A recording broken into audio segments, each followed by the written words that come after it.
What if everything you thought you knew about ancient history was incomplete? Picture this: you're holding an object crafted 20,000 years ago, something that should feel primitive, simple, even crude. But as you look closer, you notice something impossible: finely machined parts, interlocking gears, mechanisms that simply shouldn't exist in that era. This isn't science fiction.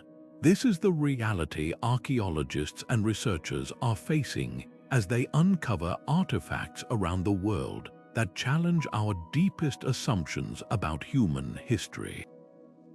In this video, we're going to explore 33 of these mind-bending discoveries, hidden mechanisms inside prehistoric artifacts that upend conventional timelines and force us to reconsider what ancient civilizations were truly capable of.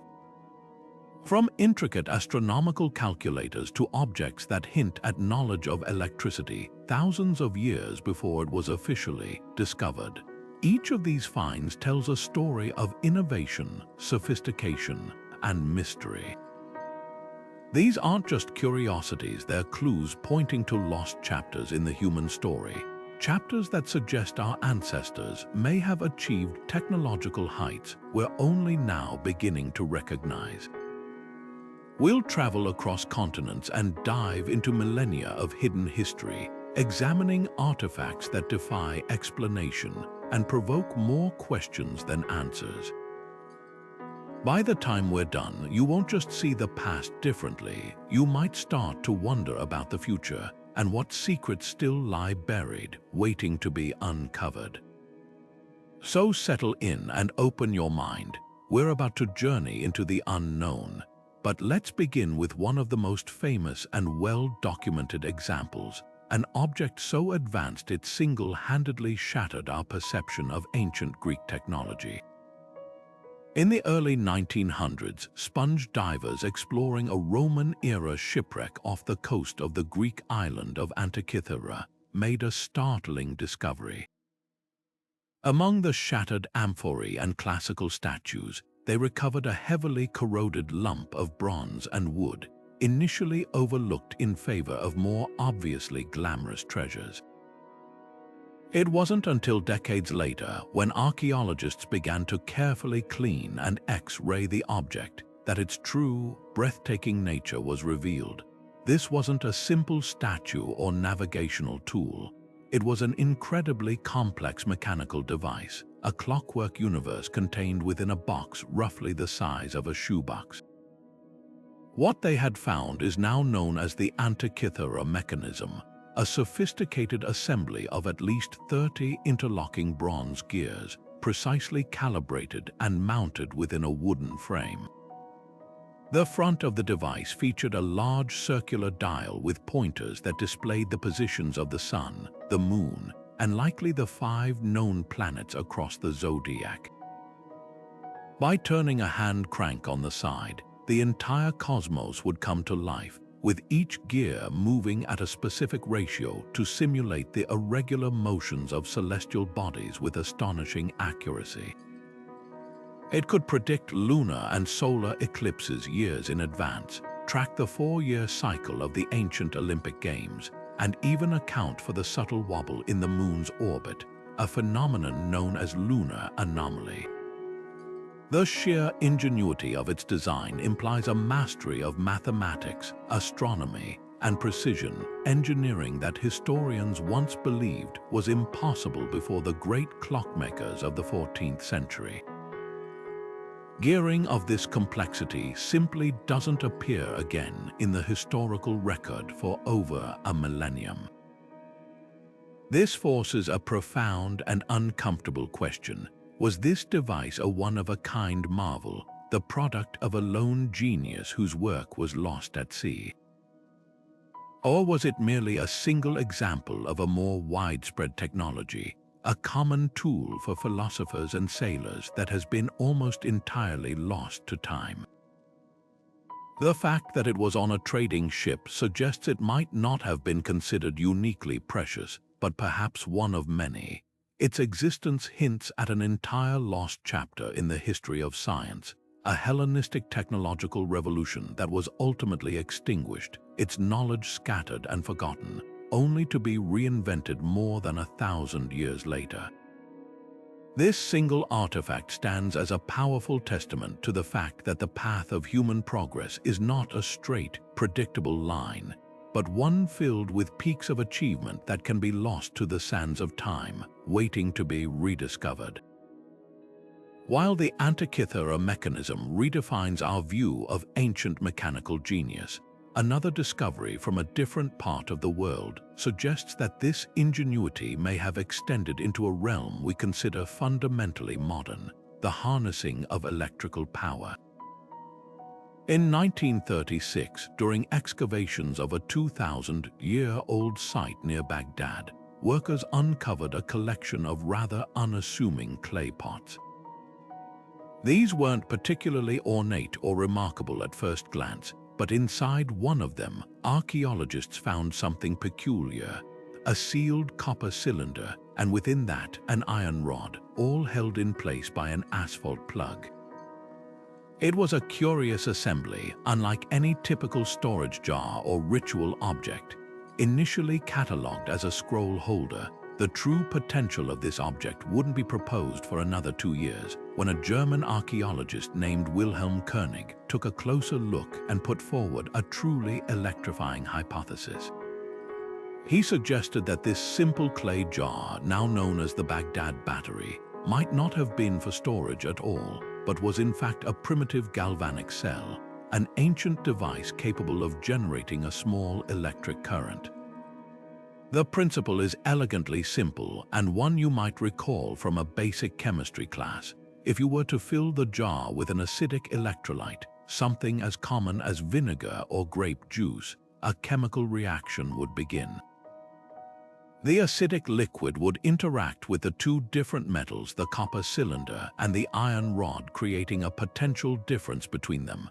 By connecting the two metals with a wire, you would complete a circuit, allowing electrons to flow and generating a continuous, albeit low, electrical charge. Modern experiments with carefully crafted replicas have confirmed this is not just theoretical. A Baghdad Battery reproduction can indeed produce a consistent voltage of around 1 volt. Now, 1 volt is not a lot of power. It's less than a standard A battery, but it is unmistakably electricity. Stack several of these jars together in a series, and you could theoretically generate a more substantial charge, enough for a noticeable, tangible effect. This immediately raises the fascinating question of application. What would an ancient civilization do with a small electrical current? One of the most compelling theories involves electroplating, the process of using electricity to bond a thin layer of one metal onto the surface of another. Artisans from the Parthian and Sassanid eras were renowned for their exquisite metalwork, including objects that appeared to be made of solid gold but were, upon closer inspection, often just gilded silver. The conventional explanation for this technique involved the use of mercury, a dangerous and complex process. However, the presence of these batteries offers a tantalizing alternative. It is entirely plausible that a craftsman could have used a series of these cells to create a small electrical current sufficient for electroplating gold onto silver, resulting in beautiful, durable gilded objects. Other theories suggest more esoteric uses, such as a form of ancient medical therapy. Some historical texts from the region describe the use of electric fish to administer shocks for the treatment of pain and inflammation.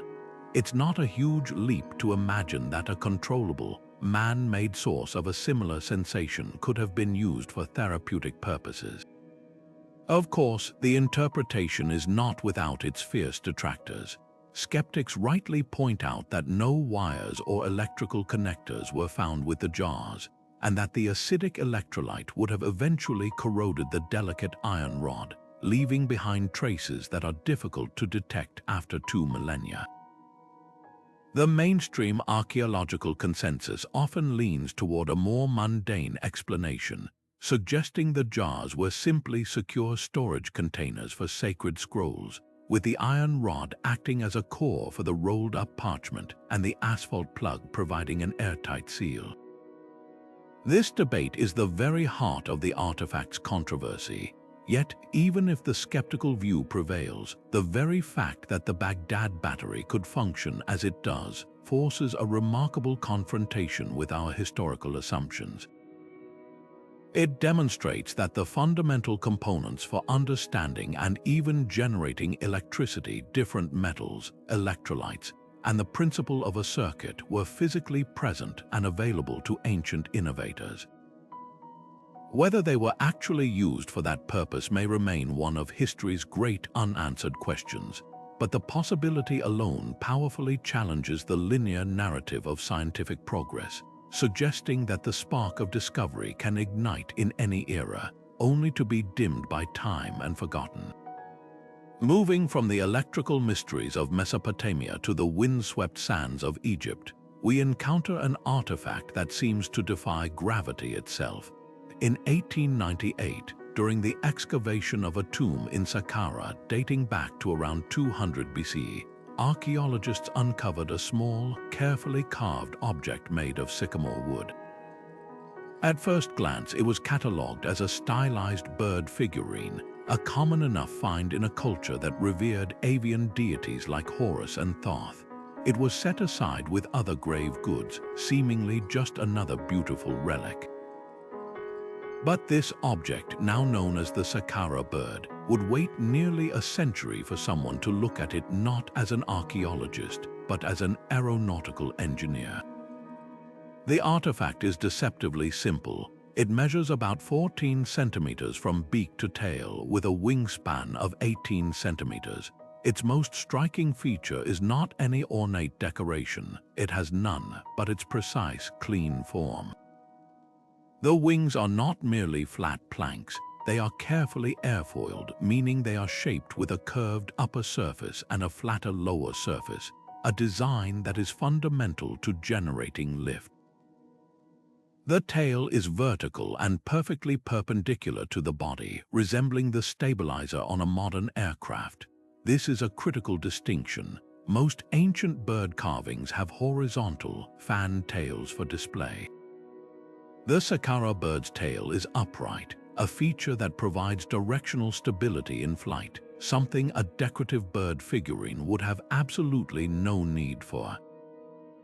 This unusual design sparked the curiosity of Dr. Khalil Messiha, an Egyptologist and model plane enthusiast in the 1970s.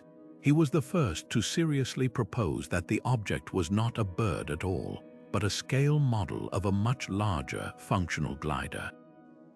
To test his hypothesis, he and others created exact replicas, weighted to match the presumed center of gravity. When launched, these models demonstrated remarkable flight characteristics. They could glide for considerable distances with smooth, stable performance, a trait that required intentional aerodynamic design. The wing shape generates lift efficiently, and that vertical tail prevents it from spinning out of control. It behaves, in essence, like a familiar balsa wood glider, a toy whose design is based on principles of aeronautical engineering. The mainstream archaeological perspective offers a more grounded, though no less fascinating, interpretation. Many experts maintain it is a ceremonial object, perhaps a votive offering for a falcon cult, or even a child's toy. They argue that the ancient Egyptians were master observers of nature, and the form could simply be an artist's refined representation of a bird in flight. The vertical tail could be interpreted as a stylized feather or a function of the wood's grain. After all, intuition and observation can sometimes accidentally stumble upon designs that science later explains. A skilled woodcarver mimicking the sleek shape of a diving falcon might unintentionally create an aerodynamic form. Yet, the precision is what continues to fuel the debate. The accuracy of its proportions seems to go beyond mere artistic license. It's a single, isolated artifact, which is both a point for skeptics and a source of mystery. If it was a model for a larger working glider, where is the evidence of the full-scale technology? No ancient texts describe flying machines, and no other artifacts clearly support the idea. This leaves us with a profound and tantalizing question.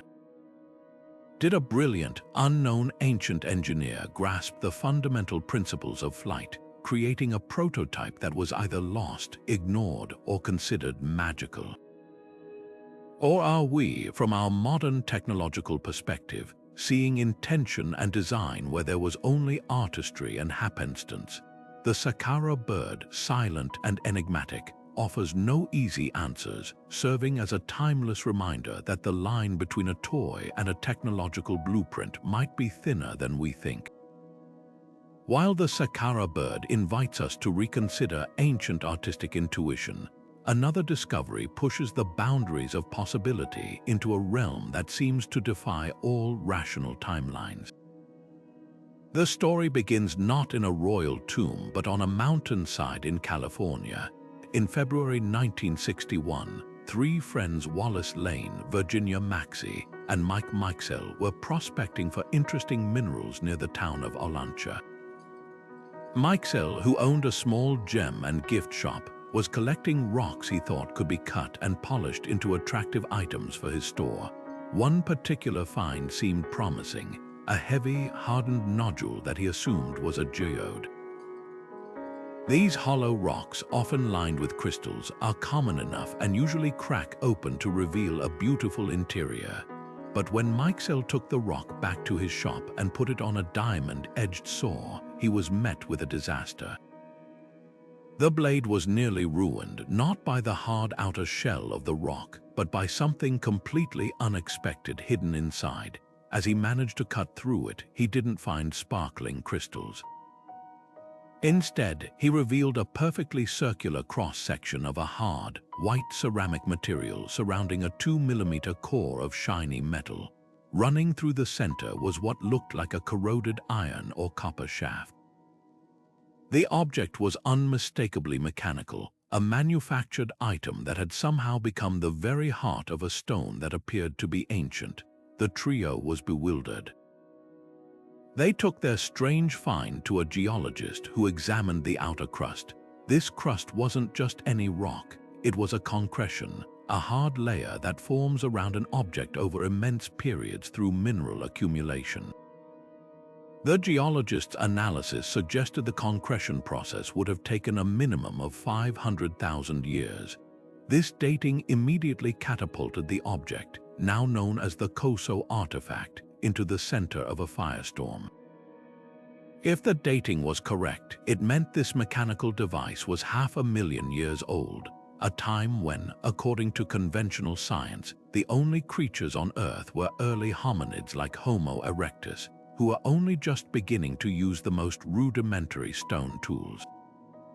The idea that a spark plug, which is what it strongly resembled, could exist in such a context is, of course, utterly paradigm-shattering. Naturally, skepticism was immediate and intense. The most logical explanation is that the object is indeed a 20th-century spark plug that somehow became encased in a concretion much more quickly than usual. Champion Spark Plug Company, a major manufacturer, was even contacted for their analysis. They identified it as a Champion spark plug from the 1920s, a type commonly used in Ford Model T and Model A engines. Proponents of the anomalous theory point out that the geologist's 500,000-year estimate is a major problem for this explanation. However, critics argue that concretion processes are not fully understood and can be accelerated under specific chemical conditions, especially in mineral-rich environments. A spark plug from a broken-down truck or piece of farm equipment abandoned decades earlier could, in theory, have been buried in mud and, through a rapid process of mineral deposition, formed a hard shell that merely looked ancient. The location itself, near a known settlement and old mines, supports the possibility of modern industrial debris. This is where the mystery truly lies, not necessarily in proving the existence of a prehistoric mechanic, but in the fascinating clash between observation and interpretation. The Koso artifact forces a critical examination of our methods. How confident are we in our geological dating techniques for such unusual circumstances? Can we always distinguish between a concretion that took 500,000 years to form and one that took 50? The artifact became a key piece of evidence for proponents of the UPART theory, out-of-place artifacts, objects that seem to exist outside their expected time period, suggesting either catastrophic flaws in our historical models or the existence of unknown, advanced prehistoric cultures. While the spark plug explanation is the most plausible, the initial dating and the circumstances of its discovery continue to fuel debate. It serves as a powerful cautionary tale about the stories rocks can tell, reminding us that sometimes the greatest mystery isn't the object itself, but the context in which we find it and our own struggle to interpret the deep and often ambiguous past. Now let's shift our focus from enigmatic objects of unknown purpose to a small, unassuming coin that speaks volumes about connections across vast oceans. The discovery of the Maine Penny offers a different kind of challenge to history, not one of inexplicable technology, but of rewritten human journeys. Unlike the Koso artifact, its identity is not in question. It is definitively a Norse silver coin, minted between 1065 and 1080 during the reign of King Olaf Kyrre of Norway. Its story, however, lies not in its origin, but in its final resting place. This coin wasn't found in a Scandinavian hoard or a European market. It was unearthed in 1957 at the Goddard site, a prehistoric Native American settlement on the central coast of Maine that was occupied by the Penobscot people between 1180 and 1235. There it was, a piece of 11th century Scandinavia, lying amidst the shell middens and bone tools of a 13th century Wabanaki community, separated from its homeland by thousands of miles of treacherous open sea.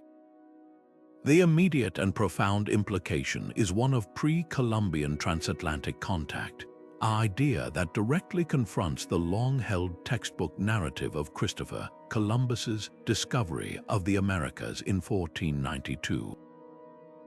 The presence of this single coin suggests that Norse explorers from their Greenlandic and Icelandic settlements, established around the turn of the first millennium, ventured much further south along the North American coast than the well-documented, albeit short-lived, settlement at Elance Ox Meadows in Newfoundland.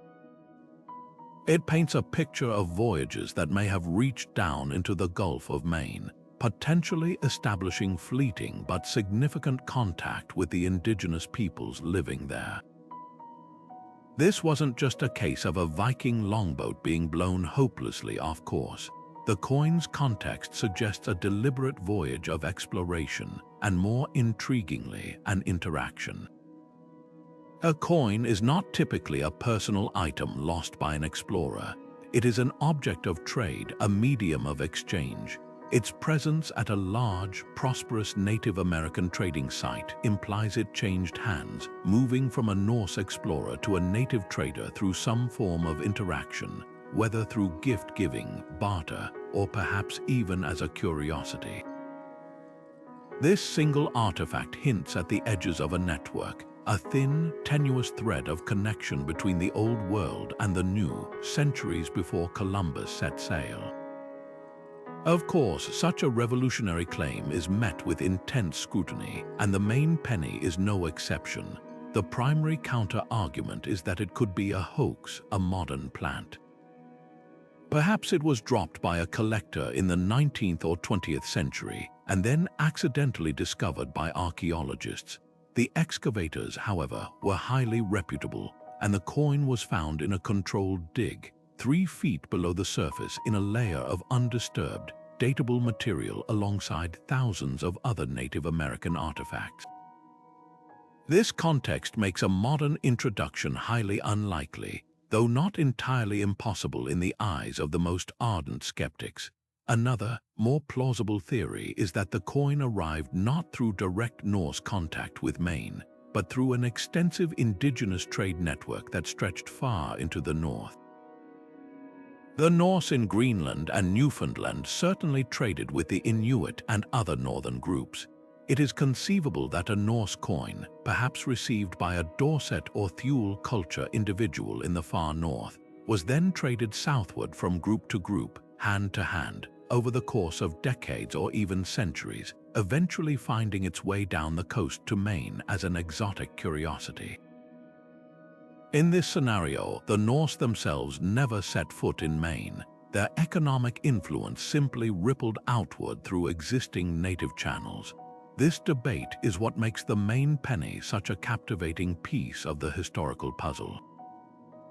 It doesn't provide a simple, clear answer. Instead, it offers a tantalizing clue, a piece of evidence that supports 2 different stories. One story is of bold Norse sailors mastering the North Atlantic, charting unknown coasts, and making first contact with the people of what is now New England. The other is a story of the incredible reach and complexity of Native American trade routes, capable of moving a small silver coin over staggering distances through a continent-wide web of exchange. Whichever story is true, or perhaps a combination of both, the coin's very existence forces a dramatic expansion of our historical vision. It moves the Norse presence in North America from a remote, isolated footnote in Newfoundland to a potential catalyst for wider, albeit indirect, connections that reshaped the continent long before the age of European colonization.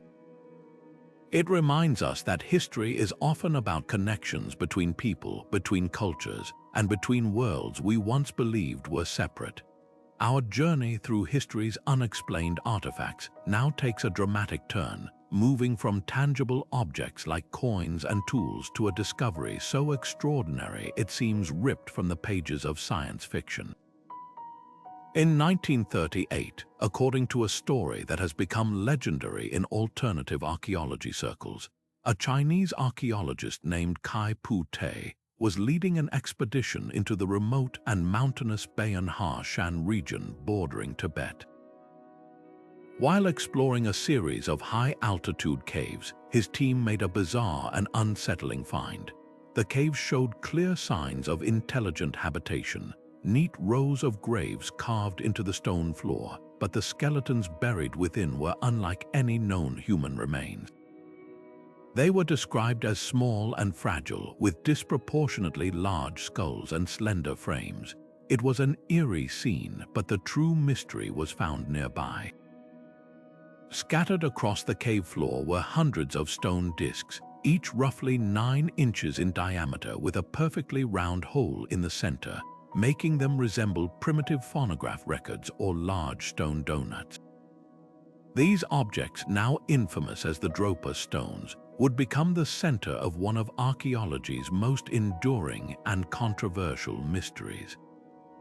The initial account, which first surfaced in a Russian magazine article decades after the alleged discovery, claims that the discs remained a puzzle until a professor named Tsum Nui finally managed to decipher the strange spiral of tiny hieroglyphics carved into their surfaces in 1962. The translated story he purportedly revealed was nothing short of astonishing. It told of a spacecraft from a distant star that crash-landed in the mountains 12,000 years ago. The survivors, a people who called themselves the Dropa, were unable to repair their vessel and found themselves stranded on a hostile Earth. The local Ham tribespeople, fearful of the strange newcomers, hunted and killed many of them. The inscriptions were said to be a tragic plea, a permanent record of their plight, and a heartbreaking account of their failed attempts to coexist with the indigenous humans. If this translation were true, It would be the most profound discovery in human history, irrefutable evidence of ancient extraterrestrial contact. Beyond the incredible narrative, some reports suggest the stones possess bizarre physical properties. They are said to contain high levels of cobalt and other metals, and when tested, some researchers claimed they emitted a faint, rhythmic humming sound or even a low-level electrical charge, as if they were some form of ancient electrical component or energy storage device. These claims, though never verified by mainstream science, add another layer of intrigue, suggesting the disks were not merely informational but perhaps functional, a piece of advanced technology far beyond our understanding of the Neolithic period. However, it is crucial to approach this entire story with a heavy dose of skepticism. The entire narrative of the Dropa stones is built on a foundation that crumbles under scrutiny. No reputable museum or university has ever held or exhibited these stones. The original archaeological report from Kai Pute's expedition has never been produced or verified. The professor who allegedly translated them, Tsum Nui, is a name that does not appear in any academic records from China. In fact, it doesn't even sound like a real Chinese name. Mainstream archaeologists universally dismiss the story as an elaborate hoax, a piece of mid-20th century flying saucer folklore that was fabricated and then sensationalized by magazines and books eager to capitalize on the growing public fascination with ancient astronauts and UFOs. The story contains all the hallmarks of a classic myth, a discovery made in an impossibly remote location by a mysterious figure, followed by a government cover-up and the suppression of world-changing information. Yet, the enduring power of the Dropa stones legend isn't necessarily about whether the story is factually true. Its real significance lies in what it reveals about our own human desires and the nature of mystery itself. This tale challenges the very way we think about ancient record-keeping and history. It asks us why we are so drawn to the idea that our past might be intertwined with visitors from the stars. Is it because the sheer scale of human achievement, from the pyramids to the Antikythera Mechanism, sometimes feels too great to be solely our own?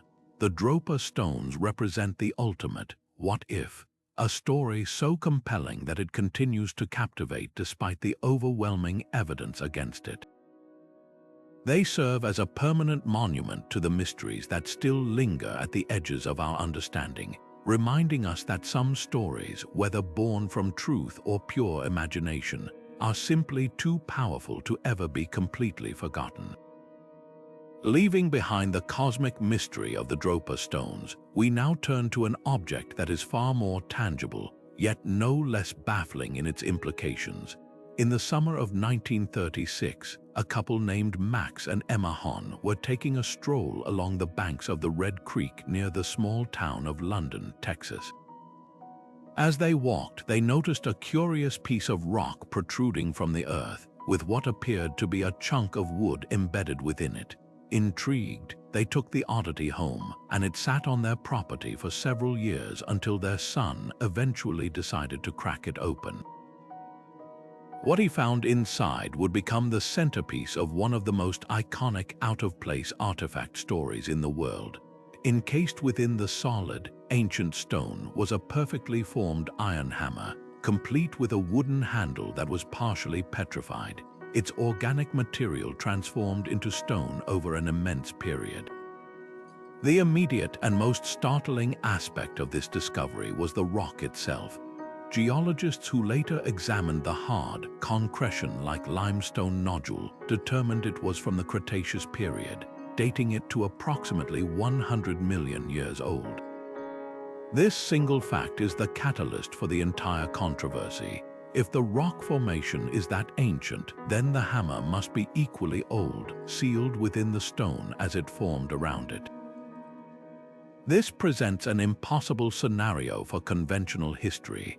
100 million years ago, the age of the dinosaurs was in full swing. the earliest ancestors of humans were small, shrew-like mammals scurrying in the shadows of giants. The idea of a tool-making, iron-smelting species existing at that time is a complete rewrite of the entire narrative of evolution and human development. The hammer itself, with its clear, recognizable form and distinct iron head, looks like it could have come from a 19th century blacksmith shop, making its proposed age all the more jarring. Skeptics, of course, have a far more grounded explanation, one that revolves around a fascinating and often misunderstood geological process. The hammer, they argue, is exactly what it appears to be, a miner's or prospector's tool from the 1800s. The region around London, Texas, has a history of small-scale mining activity. The proposed scenario is that this hammer was lost or discarded by a worker, perhaps falling into a pile of mineral-rich mud or a solution of dissolved limestone. Over a relatively short period, decades, not millennia, a hard, rock-like concretion can form around an object through the rapid precipitation of minerals like calcite from the water. This process can create a convincing, stone-like shell that can be mistaken for ancient bedrock. The partial petrification of the wooden handle is also not proof of great age. It can be explained by a process called mineral replacement, where silica-rich water percolates through the wood, replacing the organic cells with stone and preserving its structure. In this view, the London hammer is not an ancient relic but a perfect example of a modern object that has been geologically fossilized in a very short amount of time. This clash of interpretations makes the London hammer a perfect symbol for the debate between mainstream science and alternative history. Proponents of the ancient civilization theory point to the specific analysis of the iron in the hammerhead. In the 1980s, the artifact was investigated by the Creation Evidence Museum, which reported that the metallurgical composition was unusual. They claimed the iron was unusually pure, with a lack of the slag inclusions typical of 19th century smelting, and had even begun to carbonize into coal, a process that would require immense pressure and time. These claims, however, have not been verified by independent, peer-reviewed scientific journals, and the object's current ownership makes impartial analysis difficult. For mainstream geologists, the rapid concretion theory remains the most plausible, supported by known examples of the phenomenon occurring around other modern objects like tools and even military ordnance. The true power of the London hammer lies not in proving the existence of Cretaceous-era blacksmiths, but in the profound questions it forces us to ask about our own methods of investigation. It challenges the infallibility of geological dating when applied to unusual circumstances. It highlights the human tendency to see a compelling story in an ambiguous object. And ultimately, it serves as a permanent reminder that the natural world is capable of creating illusions that can easily be mistaken for miracles.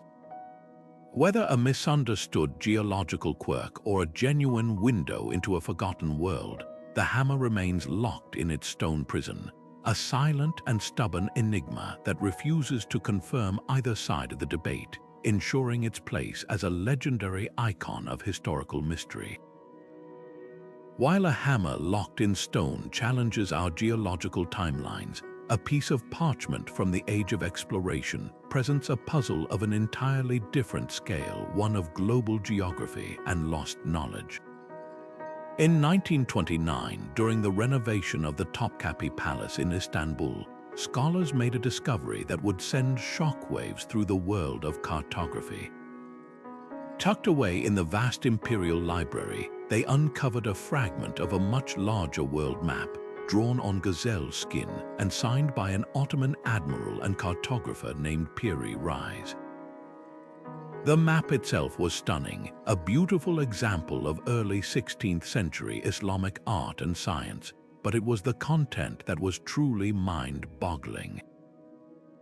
Dated to the year 1513, it depicted the coastlines of Western Africa, the eastern shores of South America, and even a portion of the northern Antarctic coast with a level of detail that should have been utterly impossible for the time.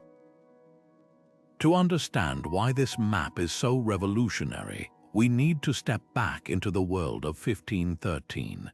This was just 2 decades after Christopher Columbus's first voyage. The full shape of the Americas was still a complete mystery to European mapmakers.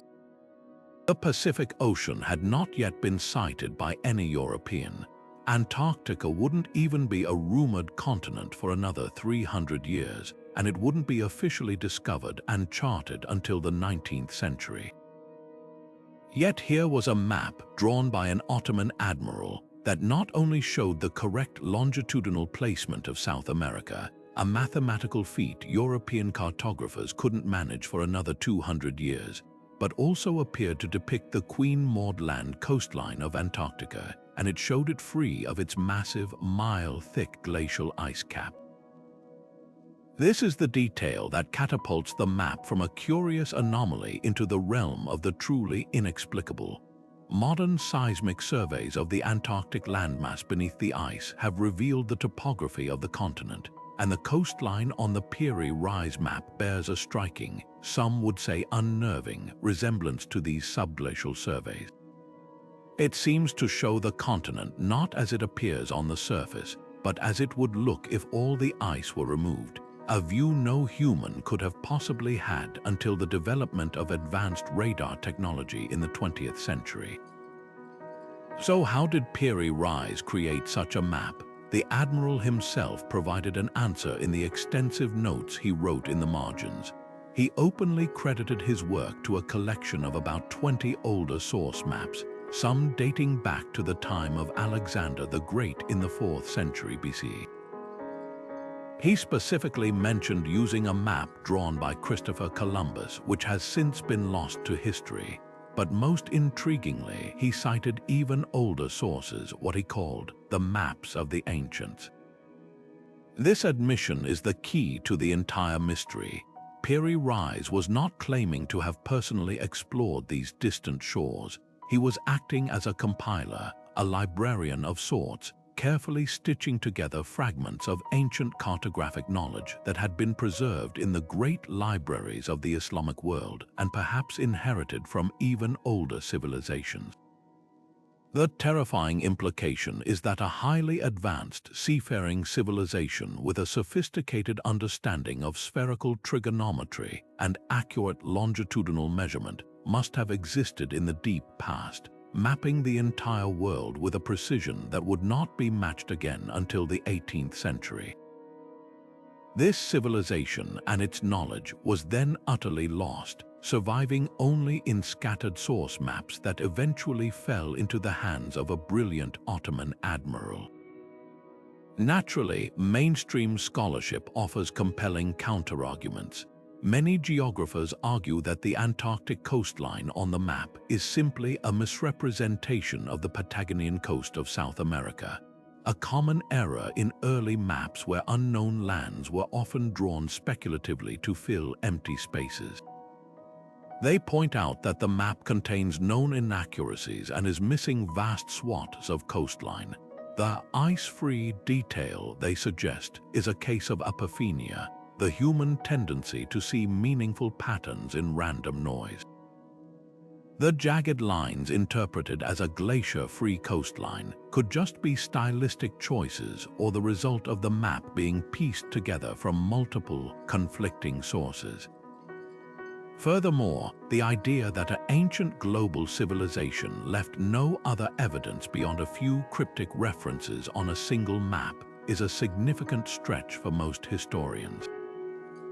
This tension between the literal interpretation and the skeptical view is what gives the Pirry Rise map its enduring power.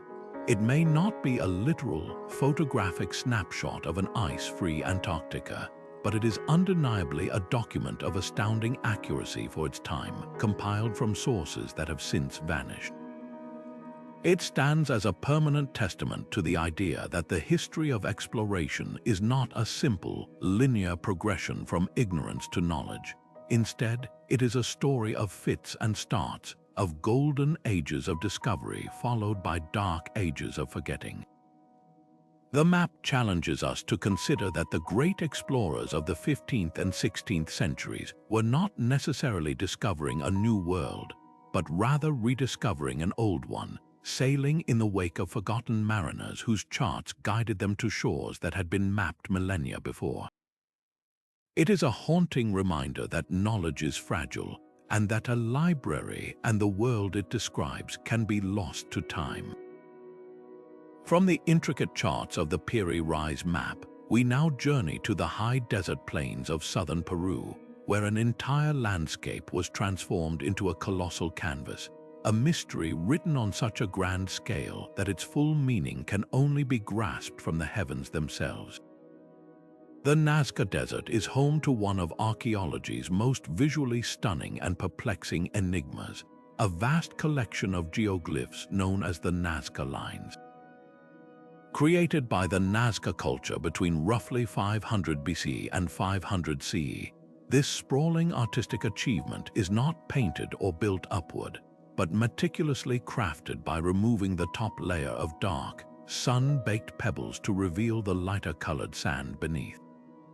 This technique created stark, contrasting lines that have been preserved for over 2,000 years by the region's unique, arid climate, with minimal rain and wind to erode them away.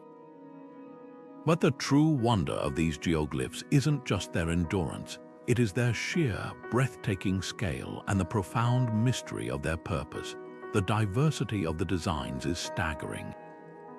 Scattered across nearly 200 square miles of desert floor are hundreds of individual figures, ranging from clean, precise geometric shapes, immense triangles, trapezoids, and spirals that stretch for miles, to elaborate biomorphic designs depicting a menagerie of animals. There is a colossal hummingbird, its wings perfectly defined, measuring over 300 feet long, a massive spider depicted with astonishing anatomical accuracy, including precise details on its reproductive organ that would be impossible to see with the naked eye. A condor with an enormous wingspan, a monkey with an intricately coiled tail, and even a strange humanoid figure nicknamed the astronaut. These are not small sketches, they are monumental works of land art, so vast that their forms become coherent, recognizable images only when viewed from a significant height, a perspective the Nazca people themselves could never have physically achieved. This last point is the central puzzle that has captivated researchers and sparked countless theories since the lines were first widely observed by pilots in the 1920s. Why would a culture invest such a massive amount of collective labor, centuries of work, to create magnificent art that they could never fully see? The most enduring early theory, proposed by researcher Maria Reich, who dedicated her life to studying the lines, was that they functioned as a giant astronomical calendar. She believed the various lines and shapes aligned with key celestial events, such as the solstices or the rising of certain stars, and could be used to mark seasons for agricultural purposes. While some lines do indeed align with astronomical phenomena, this explanation fails to account for the vast majority of the figurative drawings. What agricultural purpose is served by a giant monkey or a spider? Another compelling theory suggests the lines were sacred pathways, integral to religious rituals and pilgrimage. In this view, the act of walking along these precise, long paths was a form of devotional practice, a physical journey that mirrored a spiritual one.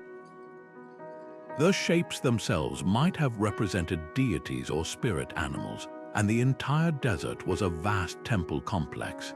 This idea is supported by the discovery of ceremonial pottery and altars at the endpoints of some lines, indicating they held ritual significance. The theory also elegantly addresses the perspective issue. The art wasn't meant to be seen by people, but by the gods. the Nazca people may have believed their deities resided in the sky, and these massive drawings were offerings meant to be seen and appreciated from above, ensuring favor, water, and fertility for their people. This transforms the desert from a mere location into a sacred communication device, a prayer written on a landscape scale. A more recent and controversial hypothesis even proposes that the Nazca people might have developed a form of primitive hot air balloon technology, allowing them to elevate themselves for a panoramic view of their work. Proponents of this idea point to ancient pottery that appears to depict balloon-like objects and the discovery of nearby fire pits that could have been used to generate hot air. While there is no direct archaeological evidence for Nazca balloons, the theory attempts to solve the viewing problem head-on, suggesting the creators did have a way to inspect their progress from above. However, most archaeologists find this unlikely, arguing that the available technology and materials would have made sustained flight impossible. Beyond the why, the how is equally impressive and reveals a society with remarkable organizational and technical skill. The creation of the Nazca lines required sophisticated surveying techniques that were far ahead of their time. Researchers believe the artists used a system of scaled models and a simple but effective grid system. A small-scale design could have been laid out on a grid of stakes and strings, and then this grid could be scaled up dramatically onto the desert floor using a larger proportional grid. This method, which requires a solid grasp of geometry and ratios, would allow a small team to accurately transfer a complex image across hundreds of feet of terrain without ever needing an aerial view. The straight lines, some of which run perfectly straight for miles over uneven terrain, could have been created using simple sighting posts, a series of stakes placed in a line to maintain a true course. This demonstrates not just artistic vision, but a command of practical mathematics and engineering, a communal effort that required careful planning, leadership, and the coordinated labor of many people over generations. The Nazca lines ultimately challenge our modern, utilitarian perspective. We often expect ancient artifacts to have a clear, practical function, a tool, a weapon, a calendar. The lines defy such simple categorization. They stand as a powerful testament to the human drive to create, to make meaning, and to connect with the cosmos on a grand scale. They force us to consider that the purpose of a great cultural achievement might not be for daily use, but for something far more profound, a permanent expression of belief, a way to inscribe a culture's identity and cosmology onto the very earth itself, ensuring their message would endure long after they were gone, a mystery for future ages to ponder. While the Nazca lines present a mystery of immense scale meant to be seen from the heavens, another enigma unfolds within the intimate confines of a small, unassuming book, its secrets locked away behind a script that has stubbornly resisted every attempt to read it. The Voynich Manuscript is arguably the most famous unsolved cipher in the world, a 240-page codex that has baffled cryptographers, linguists, historians, and computer scientists for over a century.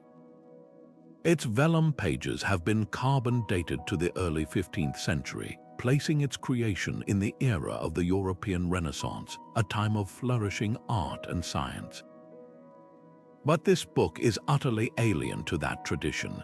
It is written from left to right in an elegant, flowing, yet completely unknown script, an alphabet of strange characters that form words and sentences in a language that matches no known tongue on Earth. This isn't a matter of a lost dialect. It is a system of writing that appears from nowhere, with no historical precedent and no descendant, a linguistic ghost. The text itself would be mystery enough, but it is the bizarre and lavish illustrations that elevate the manuscript from a curious oddity to a deeply unsettling puzzle.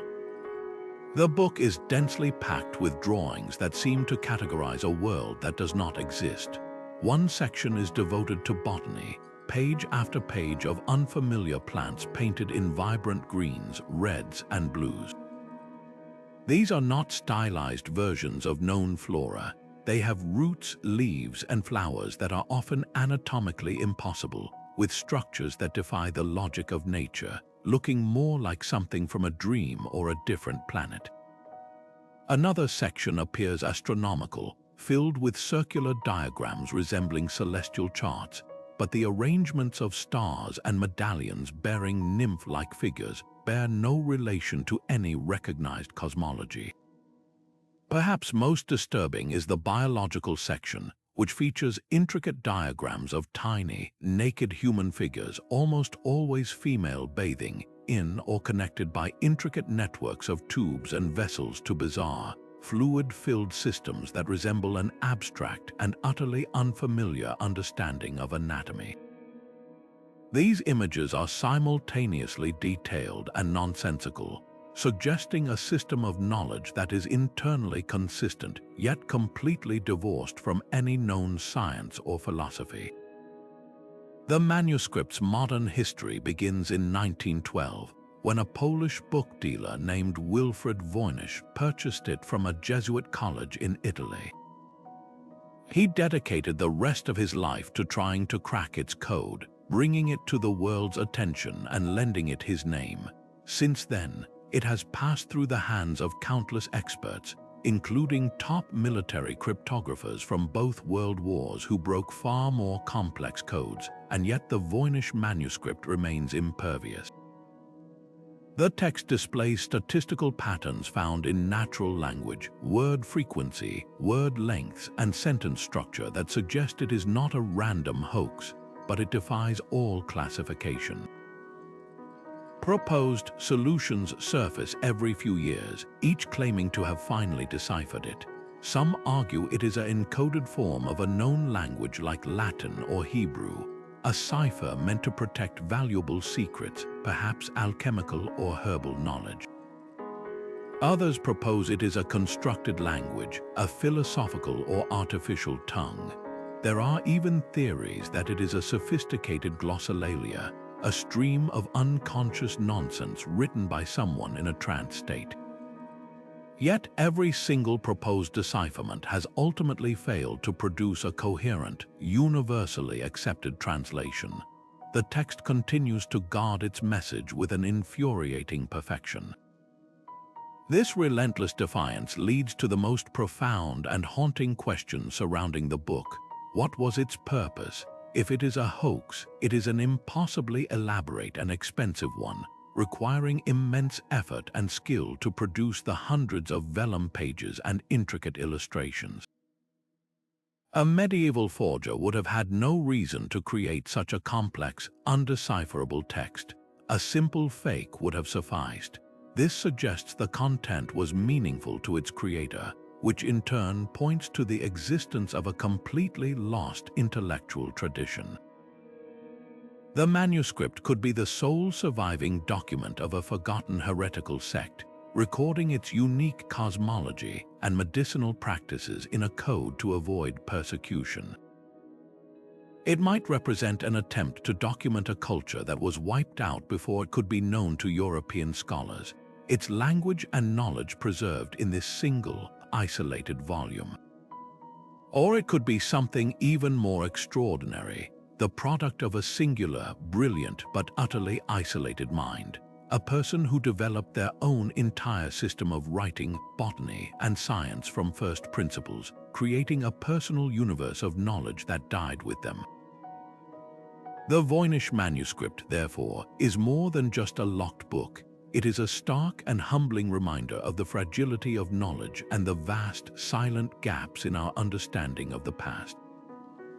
It stands as a permanent testament to the possibility that whole worlds of thought and discovery have risen, flourished, and vanished without a trace, leaving behind only the faintest, most tantalizing echoes just beyond our reach. Leaving behind the cryptic pages of the Voynich manuscript, we travel to the lush river deltas and jungle-coated foothills of Costa Rica, where an entirely different kind of mystery lies half buried in the earth, not a written code, but a silent, physical one carved in granite. The story of the stone spheres begins not with archaeologists, but with the banana plantations of the United Fruit Company in the 1930s. As workers cleared land in the Diquis Delta to make way for new groves, their bulldozers began to unearth something extraordinary: massive, perfectly round stone spheres, some sitting exposed on the surface, others partially submerged like giant marbles forgotten by a god. Initially, these spheres were seen as little more than curiosities or obstacles to progress. Tragically, many were dynamited by superstitious workers who believed gold might be hidden inside, while others were simply rolled aside or even used as exotic lawn ornaments on the estates of company executives. It wasn't until the mid-20th century that their true archaeological significance was recognized, revealing a prehistoric puzzle of staggering precision and scale. Crafted by the Diquis culture between 300 BC and 300 CE, these spheres are a breathtaking display of stone working mastery. They range in size from a few inches in diameter to absolute behemoths measuring over 2.5 meters across and weighing an astonishing 16 tons. That's heavier than a full-grown adult male African elephant. The raw material itself, granodiorite, is an incredibly hard and durable igneous rock, making the feat of shaping it all the more impressive. The truly mind-bending aspect, however, is their near-flawless geometry. Laser scans and meticulous measurements have revealed that many of the spheres are almost perfectly spherical, with variations in diameter of less than 2 centimeters, even on the largest examples. This isn't a rough approximation of a ball. This is a precision that suggests a sophisticated understanding of geometry and a painstaking, generations-long process of craftsmanship. The technique used to create them remains a subject of debate, but it likely involved a combination of methods. Artisans probably first identified large boulders with a favorable composition, and then used the controlled application of heat and rapid cooling to fracture off large chunks. From there, the meticulous shaping would have begun, using harder stone hammers to peck away at the surface, gradually working the form closer and closer to a sphere, likely using a system of measurement and constant checking to maintain its perfect symmetry. The final stage would have involved grinding and polishing with sand and water to achieve that astonishingly smooth, almost modern-looking finish. This incredible investment of time and effort immediately raises the central, haunting question that has surrounded the spheres for decades. Why? What drove the Diquis people to dedicate such immense communal labor to creating hundreds of these objects? Unlike the pyramids or great temples, these spheres don't enshrine a body, house a god, or provide shelter. Their purpose is purely non-utilitarian, which makes them all the more fascinating. The most prominent theory, and one that captures the public imagination, is an astronomical one. Some researchers have noted that certain groups of spheres appear to be aligned in patterns that could correspond to celestial events or constellations. They might have served as a massive, permanent stone calendar or observatory, used to track solstices, equinoxes, or other important seasonal markers critical to an agricultural society. Another compelling idea is that they held profound social and political significance.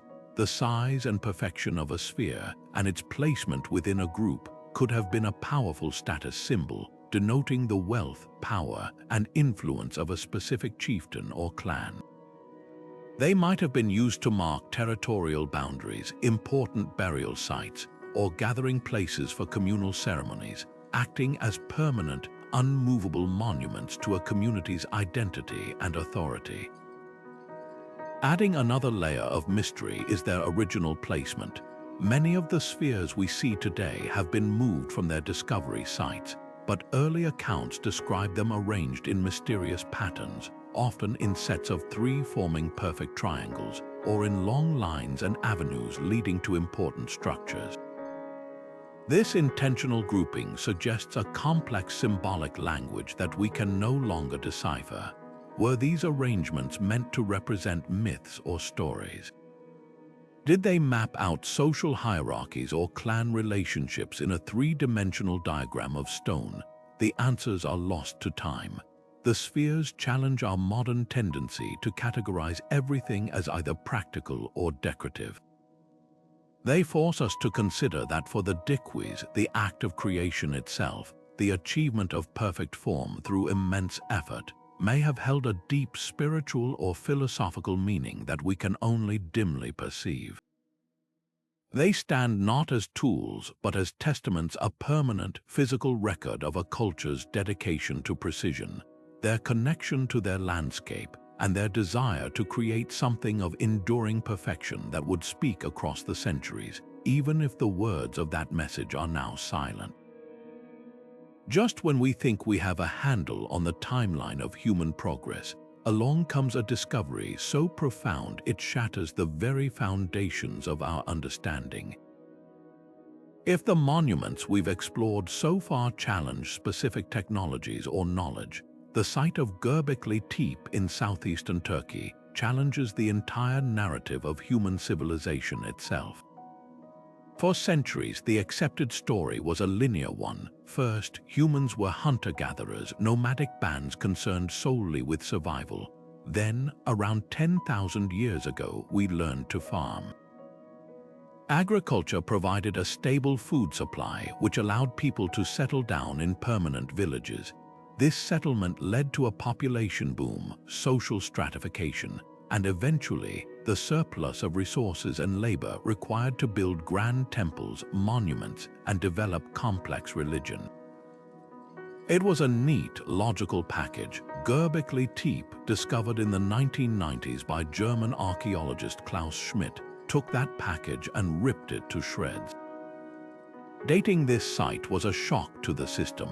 Through meticulous radiocarbon analysis of organic materials found in the soil used to deliberately bury the complex, researchers arrived at a staggering date, around 9,600 years before the Common Era. This means the main structures at Göbekli Tepe were built a full 6,000 years before Stonehenge and a staggering 7,000 years before the Great Pyramids of Giza. But the real earthquake for archaeologists was that this immense, sophisticated complex predates the advent of agriculture.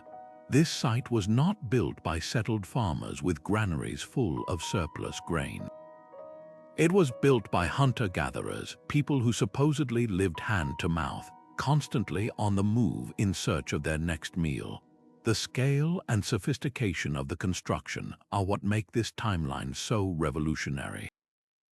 This isn't a simple stone circle or a few arranged monoliths. Göbekli Tepe consists of multiple, large, circular enclosures sunk into the top of a limestone ridge. Each of these enclosures is defined by a ring of massive, T-shaped limestone pillars, with two even larger pillars positioned squarely in the center. These pillars are not crude, unworked stones. They are enormous, expertly quarried from nearby bedrock using stone tools, shaped, and then transported to the hilltop, a logistically staggering feat. The largest pillars weigh between 10 and 20 tons. To put that in perspective, that's like moving multiple full-sized pickup trucks up a hill using only prehistoric technology, manpower, and ingenuity. This wasn't the work of a small family group. It required a large, coordinated, and highly organized labor force, the kind of social structure historians believed was only possible after settled farming created chiefs and rulers. Then there is the art. The pillars are not blank. They are covered in a breathtaking menagerie of finely carved reliefs. We see a world of predators and prey frozen in stone, foxes, snakes, wild boars, cranes, gazelles, and ferocious lions. The craftsmanship is elegant and assured, displaying a symbolic world rich with meaning. The central T-shaped pillars are particularly intriguing.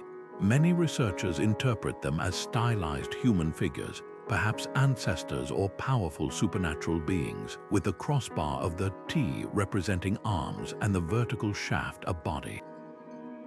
Some even have carved hands with long fingers meeting at the waist and items like belts or loincloths. This is not doodling. This is a complex, symbolic language carved into the very architecture of belief. This combination of factors forces a complete inversion of the traditional model. Göbekli Tepe presents us with a stunning new possibility. Perhaps it wasn't farming that made civilization possible. Perhaps it was the urge to come together for a shared spiritual or ideological purpose, the need to build a temple that actually catalyzed civilization. The theory proposed by Klaus Schmidt, known as the Cathedral on a Hill model, suggests that nomadic bands from across the region were drawn to this site for shared rituals. To feed the large gatherings of people involved in construction and ceremony, they needed a more reliable food source than foraging could provide. This need may have spurred the first experiments with cultivating wild grains, which grew naturally in the surrounding hills. In this scenario, organized religion and monumental architecture didn't come after agriculture. They were the engine that drove its invention. The temple came first and the farm followed.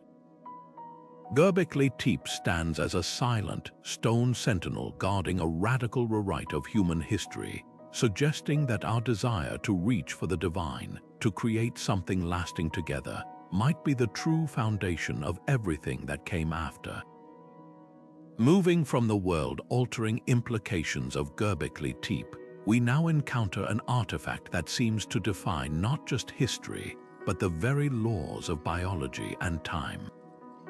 In the arid landscape near the town of Ica, Peru, a local physician named Dr. Javier Cabrera Darquia became the center of a bizarre archaeological storm in the 1960s. He began amassing an enormous collection of stones, eventually numbering in the tens of thousands, that were unlike any other relics found in the region. These were not simple river rocks, they were carefully carved andesite, a notoriously hard and durable volcanic stone, and their surfaces were covered in intricate, etched illustrations that depicted a world that simply could not exist. Here, in fine, confident lines, were human figures engaged in complex medical procedures, including what appears to be open-heart surgery and organ transplants. Other stones showed detailed star charts and maps of unknown continents, but the most shocking, the most impossible images of all were those showing humans living side by side with, and even riding, creatures that we recognize from fossil records as dinosaurs, Triceratops, Stegosaurus, and pterodactyls. The immediate and profound problem with these images is the timeline they imply. According to conventional science, the last of the non-avian dinosaurs went extinct approximately 66 million years ago. The earliest ancestors of modern humans, genus Homo, didn't appear until around 2.8 million years ago. The idea that humans and dinosaurs coexisted is a scientific impossibility, a fantasy reserved for cartoons and B-movies. Yet here were thousands of stones, many of them very old and covered in a natural patina of oxidation that suggested great age, presenting this very scenario with a startling matter-of-factness. The stones became a cornerstone for various alternative history and creationist theories, touted as irrefutable evidence that our entire understanding of Earth's history and the chronology of life is fundamentally wrong. Proponents argued that the ancient Peruvians who carved them must have possessed knowledge that was later lost, perhaps even memories or records from a time when giants still walked the earth.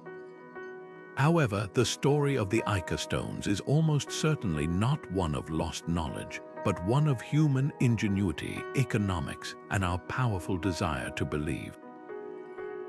The entire collection's provenance traces back to a single, identifiable source, local farmers, When pressed by investigators and journalists, these farmers eventually confessed to the entire operation.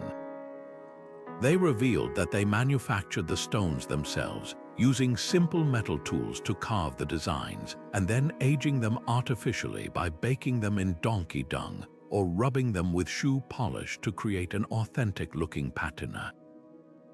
They sold these forgeries to tourists and collectors, with Dr. Cabrera being their most enthusiastic and lucrative customer. The farmers even demonstrated their technique, showing how they could produce a new, ancient stone in just a few days. The detailed imagery of dinosaurs and medical procedures wasn't drawn from ancestral memory. It was cribbed from comic books, magazines, and textbooks that were available in the area at the time. The entire collection was a sophisticated, large-scale cottage industry designed to capitalize on the growing fascination with ancient astronauts and lost civilizations. Despite this seemingly clear and closed case, the stones continue to hold a strange power and inspire debate. Why? The answer lies in the fascinating psychology of belief and the ambiguous nature of the evidence itself. While many stones are obvious modern fakes, some specimens do exhibit a genuinely ancient patina that is difficult to fake perfectly, leading some to argue that at least a few authentic, prehistoric carved stones may have inspired the broader hoax. Furthermore, the sheer volume and consistency of the collection, along with Dr. Cabrera's genuine, fervent belief in their authenticity, created a compelling narrative that was hard to completely dismiss. He wasn't a cynical profiteer. He was a true believer who built an entire museum and philosophical framework around the stones, interpreting them as a lost library of an advanced civilization. This passion lent the hoax an air of credibility that simple confessions couldn't entirely erase. The true legacy of the Ica stones, therefore, is not as a historical record, but as a cultural and psychological artifact. They challenge the boundaries of archaeology not by revealing ancient truths, but by holding up a mirror to our own modern desires. They are a powerful case study in confirmation bias, the tendency to interpret evidence in a way that confirms our pre-existing beliefs. For those who want to believe in a different history, the stones are perfect proof, their anomalies outweighing the overwhelming evidence against them. They remind us that the line between fact and fiction in archaeology can be dangerously thin, often blurred by the lucrative allure of mystery and the human yearning for a past that is more exciting, more mysterious, and more profound than the one we find in textbooks. In the end, the stones tell us less about ancient Peruvians and more about ourselves, serving as a permanent cautionary tale about the stories we are willing to buy, both literally and figuratively, and the lengths we will go to find magic in the mundane. Leaving behind the controversial carvings of the Ica stones, we now journey to one of the most remote inhabited places on Earth, where an entire culture poured its heart, soul, and seemingly impossible effort into creating stone giants that stand as eternal sentinels. Rising from the grassy slopes of Rapa Nui, known to the world as Easter Island, the Moai are more than just statues. They are a breathtaking statement of belief, community, and engineering genius that continues to captivate and confound us. Carved from compressed volcanic ash between 1250 and 1500 CE, these monolithic figures are a staggering physical achievement. The average Moai stands about 13 feet tall and weighs a formidable 14 tons, but the true titans of the island, like the unfinished giant nicknamed El Gigante, would have been a colossus of 70 feet and an almost unimaginable 82 tons if it had been completed and erected. That is heavier than the largest stone blocks in the Great Pyramid of Giza. And this is where the central, gripping mystery begins. How did a people with no metal tools, no wheels, and no large draft animals manage to quarry, transport, and raise hundreds of these behemoths across miles of rugged, rolling terrain. The entire process began at the volcanic quarry of Ronno-Roroku, a landscape that still looks like a workshop frozen in time. Here, master carvers used hand-held basalt stone picks called toki to painstakingly chip away at the soft volcanic tuff, first freeing a rectangular block from the bedrock, and then sculpting the iconic features: the strong brow, the long nose, the pursed lips, and the elongated ears. Many were carved lying on their backs, and once completed, they were carefully separated and slid down the slopes to begin their journey. But that journey is the subject of intense debate and fascinating experimentation. For decades, the prevailing theory was that the islanders used a system of log rollers and rope, with large teams of people slowly and laboriously inching the moai along crude roads. This method, while plausible, would have required enormous quantities of timber, which brings us to the island's infamous ecological story. When European explorers first arrived, they described the island as largely treeless, leading to the popular narrative that the Rapa Nui people recklessly deforested their own paradise to move statues, triggering a societal collapse. This story served as a cautionary tale about environmental ruin. However, more recent archaeological evidence paints a far more complex and ingenious picture. The idea that a society would willfully destroy the very resources it depended on for survival for the sake of statue transport never sat right with many researchers. An alternative and now widely supported theory suggests the moai were not dragged horizontally at all, but were instead walked upright to their final positions. This method, demonstrated in a brilliant experiment by researchers Terry Hunt and Carl Lipo, involves using 3 strong ropes. One team stabilizes the statue from behind, while 2 other teams on either side use a rocking, swaying motion to literally walk the moai forward, much like moving a heavy refrigerator. This technique is not only remarkably efficient, requiring far fewer people than previously thought, but it also aligns with local oral histories that have long stated the statues walked across the island. This method would have placed less stress on the roads and required significantly less wood, perhaps only for stabilizing the base or for leverage. This new understanding transforms our view of the Rapa Nui people from victims of their own hubris into brilliant, adaptive engineers who found an elegant solution to a monumental problem. But the journey was only half the battle. Once a moai reached its ahu, or ceremonial platform, the even more precarious task of erection began. How did they raise a multi-ton stone pillar onto a stone platform and then somehow lift the statue to stand upright upon it? The most likely answer involves a sophisticated ramp and lever system. Using wooden beams and piles of stones to create a gradually rising incline, crews could have carefully inched the statue upward.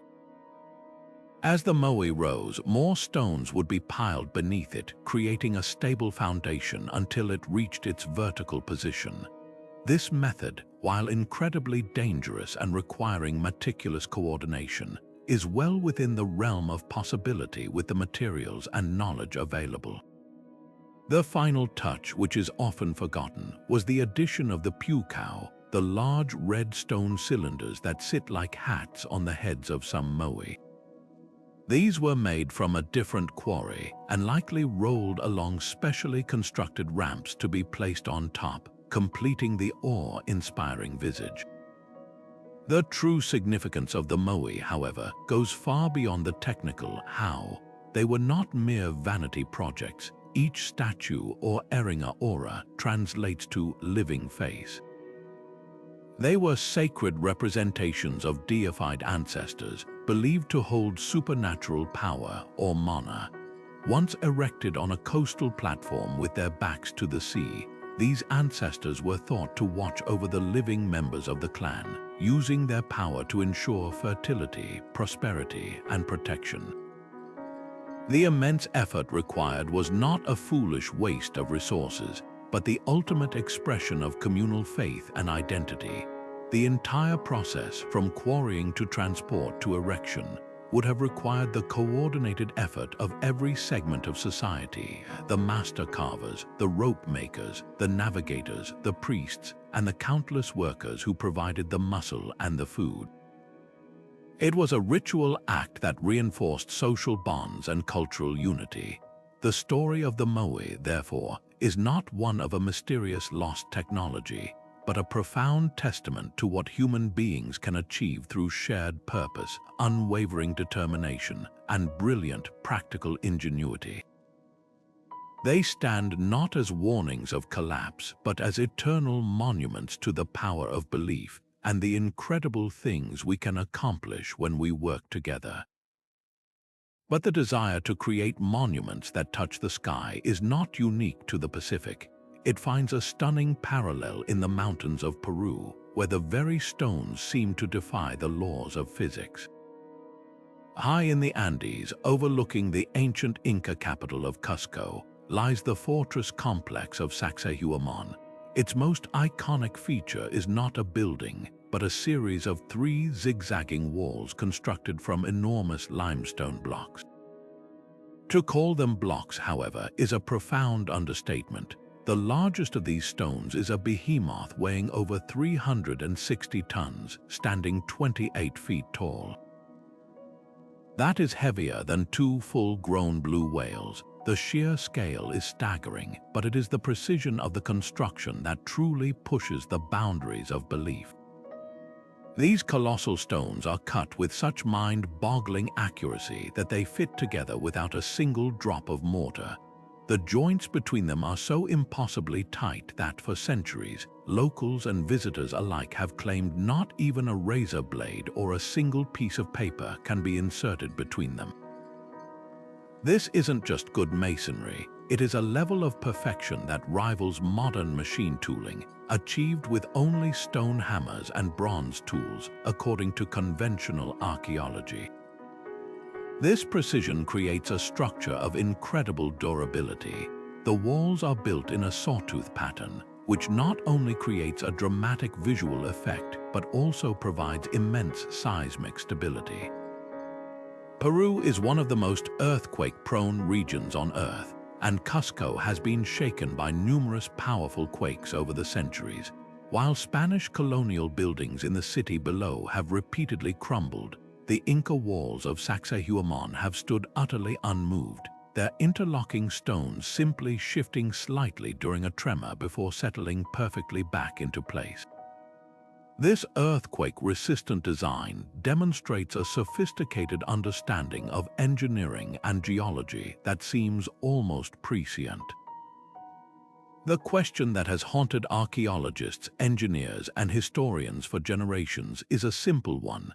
How did they do it? How did a culture without the wheel, without iron, and without draft animals quarry, transport, shape, and lift these 100-ton stones with such flawless accuracy? The mainstream explanation involves immense patience and clever, low-tech ingenuity. The quarrying likely involved driving wooden wedges into natural fissures in the bedrock and then soaking them with water. As the wood expanded, it would create enough pressure to split off a massive block. Transporting these multi-ton stones across miles of mountainous terrain would have been a Herculean effort, likely involving thousands of laborers using ropes and log rollers to slowly inch them forward. The shaping is the greatest mystery of all. The theory is that stonemasons would have painstakingly pounded the stones into shape using harder stone hammers, constantly checking the fit against the adjacent block. This would have been a process of trial and error, repeatedly lowering and raising the stone, grinding away minute imperfections until the fit was perfect. While this method is plausible, the time and labor required for just one of the larger stones is almost unimaginable, leading many to wonder if the Incas possessed a lost technique that made the process more efficient. This is where alternative theories emerge, proposing methods that sound like they belong in the realm of fantasy. One persistent legend speaks of a mysterious plant or liquid that could somehow soften the stone, allowing the builders to mold the granite like clay, after which it would harden back to its original strength. While there is no archaeological evidence for such a substance, the idea persists due to the seemingly plastic, molded appearance of some stones at other Inca sites.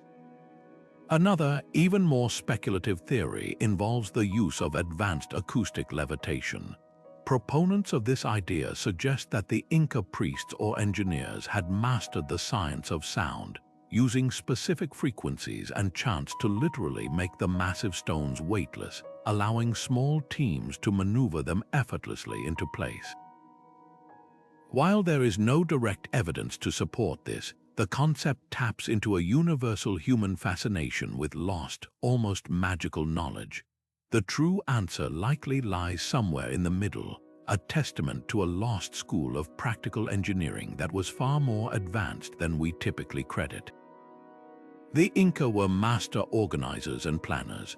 A project like Sacsayhuamán would have been a generations-long endeavor, a central purpose that unified the empire and demonstrated the power and divine mandate of the Sopa Inca. The stonemasons were not just laborers, they were highly skilled artisans who passed down their precise techniques through apprenticeships. Their understanding of geometry, leverage, and material science was profound, even if it wasn't written down in the way we understand today. Sacsayhuamán, therefore, is more than just a wall. It is a physical manifestation of the Inca worldview, orderly, interconnected, and built to last for eternity. It challenges our modern arrogance, forcing us to acknowledge that technological achievement does not follow a single path, and that primitive tools in the hands of brilliant, determined, and organized minds can create results that continue to baffle us centuries later. The fortress stands not as a mystery to be solved, but as a permanent monument to human ingenuity. But the desire to create monuments that touch the sky is not unique to the Pacific. It finds a stunning parallel in the mountains of Peru, where the very stones seem to defy the laws of physics. High in the Andes, overlooking the ancient Inca capital of Cusco, lies the fortress complex of Sacsayhuamán. Its most iconic feature is not a building, but a series of 3 zigzagging walls constructed from enormous limestone blocks. To call them blocks, however, is a profound understatement. The largest of these stones is a behemoth weighing over 360 tons, standing 28 feet tall. That is heavier than 2 full-grown blue whales. The sheer scale is staggering, but it is the precision of the construction that truly pushes the boundaries of belief. These colossal stones are cut with such mind-boggling accuracy that they fit together without a single drop of mortar. The joints between them are so impossibly tight that, for centuries, locals and visitors alike have claimed not even a razor blade or a single piece of paper can be inserted between them. This isn't just good masonry. It is a level of perfection that rivals modern machine tooling, achieved with only stone hammers and bronze tools, according to conventional archaeology. This precision creates a structure of incredible durability. The walls are built in a sawtooth pattern, which not only creates a dramatic visual effect, but also provides immense seismic stability. Peru is one of the most earthquake-prone regions on Earth, and Cusco has been shaken by numerous powerful quakes over the centuries.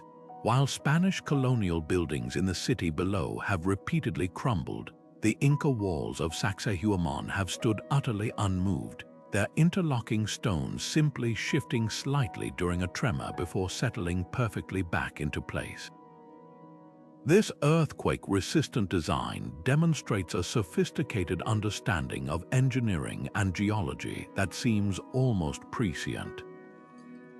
The question that has haunted archaeologists, engineers, and historians for generations is a simple one. How did they do it? How did a culture without the wheel, without iron, and without draft animals quarry, transport, shape, and lift these 100-ton stones with such flawless accuracy? The mainstream explanation involves immense patience and clever, low-tech ingenuity. The quarrying likely involved driving wooden wedges into natural fissures in the bedrock and then soaking them with water. As the wood expanded, it would create enough pressure to split off a massive block. Transporting these multi-ton stones across miles of mountainous terrain would have been a Herculean effort, likely involving thousands of laborers using ropes and log rollers to slowly inch them forward. The shaping is the greatest mystery of all. The theory is that stonemasons would have painstakingly pounded the stones into shape using harder stone hammers, constantly checking the fit against the adjacent block. This would have been a process of trial and error, repeatedly lowering and raising the stone, grinding away minute imperfections until the fit was perfect. While this method is plausible, the time and labor required for just one of the larger stones is almost unimaginable, leading many to wonder if the Incas possessed a lost technique that made the process more efficient. This is where alternative theories emerge, proposing methods that sound like they belong in the realm of fantasy.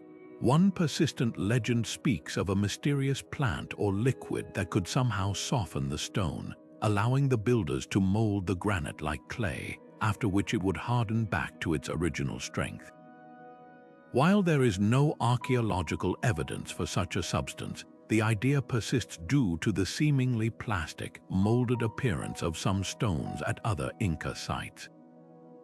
Another, even more speculative theory involves the use of advanced acoustic levitation.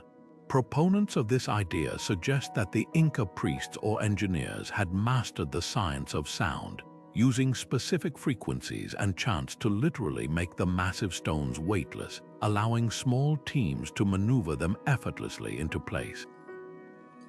While there is no direct evidence to support this, the concept taps into a universal human fascination with lost, almost magical knowledge. The true answer likely lies somewhere in the middle, a testament to a lost school of practical engineering that was far more advanced than we typically credit. The Inca were master organizers and planners. A project like Sacsayhuamán would have been a generations-long endeavor, a central purpose that unified the empire and demonstrated the power and divine mandate of the Sopa Inca. The stonemasons were not just laborers, they were highly skilled artisans who passed down their precise techniques through apprenticeships. Their understanding of geometry, leverage, and material science was profound, even if it wasn't written down in the way we understand today. Sacsayhuamán, therefore, is more than just a wall. It is a physical manifestation of the Inca worldview, orderly, interconnected, and built to last for eternity. It challenges our modern arrogance, forcing us to acknowledge that technological achievement does not follow a single path, and that primitive tools in the hands of brilliant, determined, and organized minds can create results that continue to baffle us centuries later.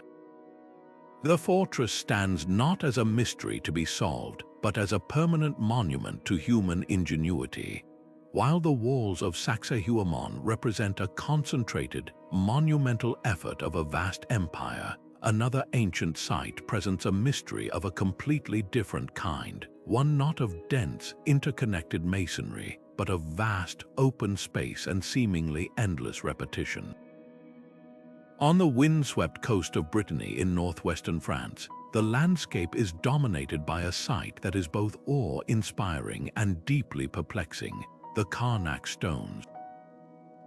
Here, stretching for over 4 kilometers, are not one, but 3 primary fields of megaliths, comprising well over 3,000 individual standing stones arranged in startlingly precise parallel rows. Unlike the chaotic jumble of a typical stone circle, the Karnak alignments are exercises in breathtaking order. The stones are arranged in long, straight avenues with the largest menhirs, some standing over 4 meters tall, positioned at the western ends, gradually decreasing in size as the rows march eastward across the countryside. This isn't a haphazard collection.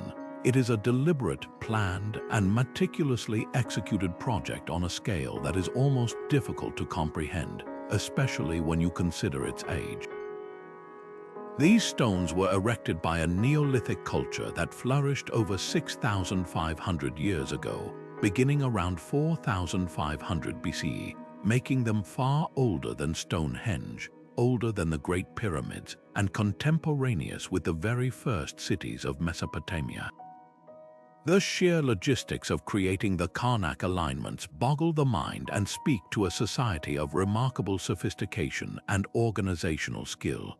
Each of these stones, some weighing tens of tons, had to be quarried from local granite outcrops, transported likely using a combination of log rollers, rope, and immense communal labor, and then planted firmly into the earth to stand for millennia. The precision of the rows, which remain straight across undulating terrain, suggests the use of advanced surveying techniques for the time, perhaps involving sighting lines between stakes or using the stars as a guide. This was not the work of a few scattered, primitive families. It was a colossal, society-wide undertaking that would have required a centralized authority, skilled planners, and the coordinated effort of hundreds, if not thousands, of people, all working towards a common, sacred goal over generations. This level of social complexity and long-term planning completely shatters the outdated image of early European hunter-gatherers as simple, nomadic bands solely focused on day-to-day survival. The people of Karnak were clearly capable of abstract thought, complex project management, and a shared cultural vision on a truly grand scale. But what was that vision? What profound purpose could possibly justify such a staggering investment of time, resources, and labor? This is the central, haunting question that has surrounded the stones for centuries, and one that continues to spark lively debate among archaeologists. The most poetic and enduring theory is an astronomical one. Some researchers have noted that the layout of the alignments appears to correspond with significant solar and lunar events. The main axes of the stone rows may have been carefully oriented to mark the sunrise on the solstices or equinoxes, effectively functioning as a gigantic calendar etched into the landscape. In this view, the fields were a sacred observatory, a place where Neolithic priests or astronomers could track the passage of the seasons, predict celestial cycles, and synchronize their agricultural and ritual calendars with the cosmos itself. The very act of building these permanent markers would have been a way to impose human order on the vast, unknowable cycles of nature, a profound statement of understanding and control. A second, equally compelling theory posits that the alignments served a primarily religious and funerary function. The region is dotted with massive burial mounds, or tumuli, and elaborate stone dolmens, which are table-like tombs, often located in close proximity to the stone rows. This has led many to believe the avenues of stones were processional pathways, sacred roads leading the living on a spiritual journey towards these final resting places of the elite. Walking between the towering menhirs, which act as silent sentinels, would have been an intensely powerful sensory experience, separating the participant from the mundane world and preparing them for communion with the ancestors or deities. The stones themselves might have been seen as representations of these ancestors, or as vessels containing powerful spirits, their orderly rows creating a liminal space between the world of the living and the world of the dead. More speculative theories have also emerged over the years. Some have suggested the alignments could have been used for social or economic gatherings, acting as a neutral meeting ground for dispersed tribes. Others have proposed, much more controversially, that the arrangement could have some connection to telluric energy or ley lines, though these ideas lack any scientific evidence. The truth is, we may never know the single, definitive answer. It is entirely possible and even likely that the Karnak stones served multiple interconnected purposes: astronomical, religious, social, and territorial, all at once. Their true meaning is locked within a worldview that has been lost to time, a cultural cipher we can no longer decode.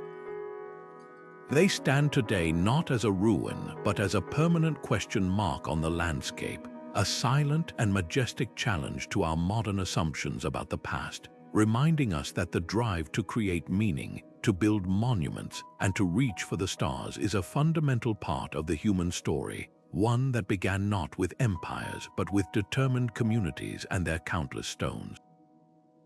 While the Karnak stones stand as a monumental testament to human organization under the open sky, an equally staggering achievement lies hidden deep beneath the earth in Zhejiang Province, China, a secret world of staggering scale and precision that defies any simple explanation. In 1992, in the small village of Longyu, a local farmer named Wu An, I decided to pump the water out of a small, deep pond on his property, a pond that local legend said was bottomless. After 17 days and nights of continuous pumping, he revealed not a muddy hole, but the entrance to an immense hand-carved grotto. This was the first of what would eventually be identified as 24 massive underground caverns, each a breathtaking artificial cave carved with astonishing precision from the solid sandstone siltstone bedrock. The scale is almost incomprehensible. The largest of these caves covers over 12,000 square feet, with ceilings soaring to heights of 100 feet, supported by enormous, evenly spaced pillars of rock that the builders left behind to bear the weight of the mountain above. The entire complex is a subterranean city with a total excavated volume of nearly 1 million cubic meters of rock. To put that in perspective, that's enough material to fill over 300 Olympic-sized swimming pools. And this Herculean effort was accomplished according to carbon dating of organic material found in the caves, at least as early as 200 years before the Common Era, during the Western Han Dynasty. The moment you step inside, the sheer sophistication of the engineering becomes overwhelmingly clear. This was not crude hacking and chiseling. The entire interior surface of every cave, the walls, the ceiling, and the immense support pillars, is covered in a uniform, consistent pattern of parallel chisel marks, running in a precise band at an exact 60-degree angle. This isn't just decorative, it is the telltale signature of a systematic, organized, and highly skilled excavation process. The builders didn't just dig randomly, they followed a master plan. The walls are perfectly flat, meeting the ceilings and floors at crisp 90-degree angles. The layout of the pillars is symmetrical and strategic, demonstrating a sophisticated understanding of structural engineering and load distribution to prevent collapse, a feat that would challenge modern engineers even with our advanced technology. But the brilliance doesn't stop there. Despite being buried deep underground, the caves are remarkably well ventilated. The builders incorporated subtle, sloping passageways and connecting tunnels between some of the caves that create a natural airflow, preventing the stagnation of air and maintaining a constant, comfortable temperature and humidity level year-round. Furthermore, the acoustics within the chambers are bizarrely and intentionally enhanced. The shape of the rooms, the angle of the walls, and the specific frequency of the chisel marks all combine to create a powerful echoing effect. If you stand in one spot and clap your hands, the sound doesn't reverberate chaotically. It produces a clear, sharp, single echo, a phenomenon that acoustic experts believe was deliberately engineered, though its purpose remains a complete mystery. And this is the central, haunting question that hangs over the entire complex. Why? What possible purpose could justify the removal of nearly 1 million cubic meters of rock? an effort that would have required the labor of 1,000 people working around the clock for 24 years, according to some estimates. The official historical records from the Han Dynasty are utterly silent on the project. There is no mention of it in any text, no royal decree, no accounting for the immense expenditure of resources and manpower. This total absence from the record is, in itself, one of the most puzzling aspects of the entire mystery. The most logical theory is that the caves were a quarry, mined for the high-quality sandstone used in building projects. Yet this explanation falls apart under scrutiny. If it was a quarry, why go to such extraordinary lengths to create such beautiful, precise, and architecturally sound rooms? Quarries are functional, chaotic places. They are not carved with decorative chisel marks, perfect right angles, and acoustic properties. Furthermore, there is no evidence of where all that removed rock went.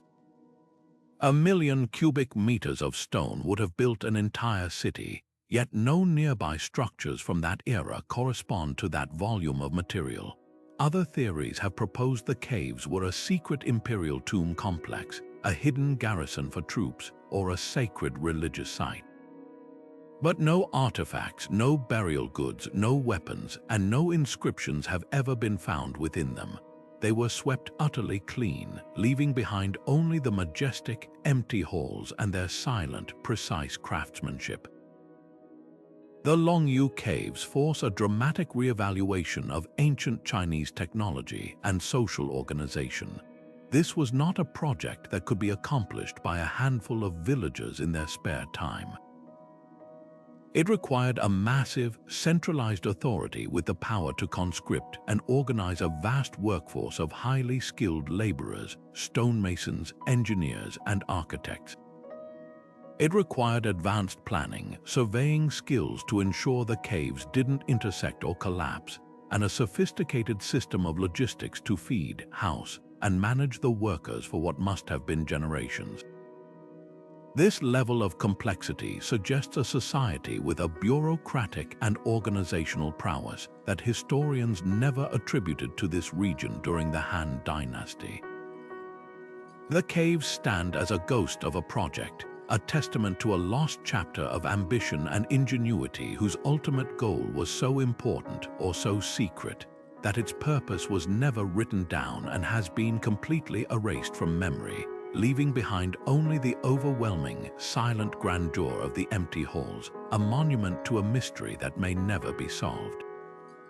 Deep within the arid, remote mountains of Qinghai Province in China, near the desolate shores of a saltwater lake called Tosan, lies a discovery that seems to defy not just history, but the very bedrock of time itself. On the face of Mount Baigong, a pyramid-shaped peak, explorers and investigators have found a series of mysterious features that have sparked intense debate and wild speculation. The most famous of these are the Baigong pipes, rust-colored iron tubes that protrude from the mountainside and dive deep into the rock, appearing for all the world like the fossilized plumbing of some unimaginably ancient structure. Their setting is almost surreal. They are located near the mouth of a cave that looks artificially carved, with two smaller pipes leading from its entrance and a staggering dozen more running directly into the earth from the cave floor, suggesting a complex, interconnected network buried within the mountain. The most immediately confounding aspect of these pipes is their context. They are not simply lying on the ground. They are firmly embedded within the surrounding sandstone rock. Geological analysis suggests this rock formation dates back many millions of years, a time when, according to all conventional understanding, the only life on Earth was in the oceans, and the most advanced land creatures were early reptiles and dinosaurs.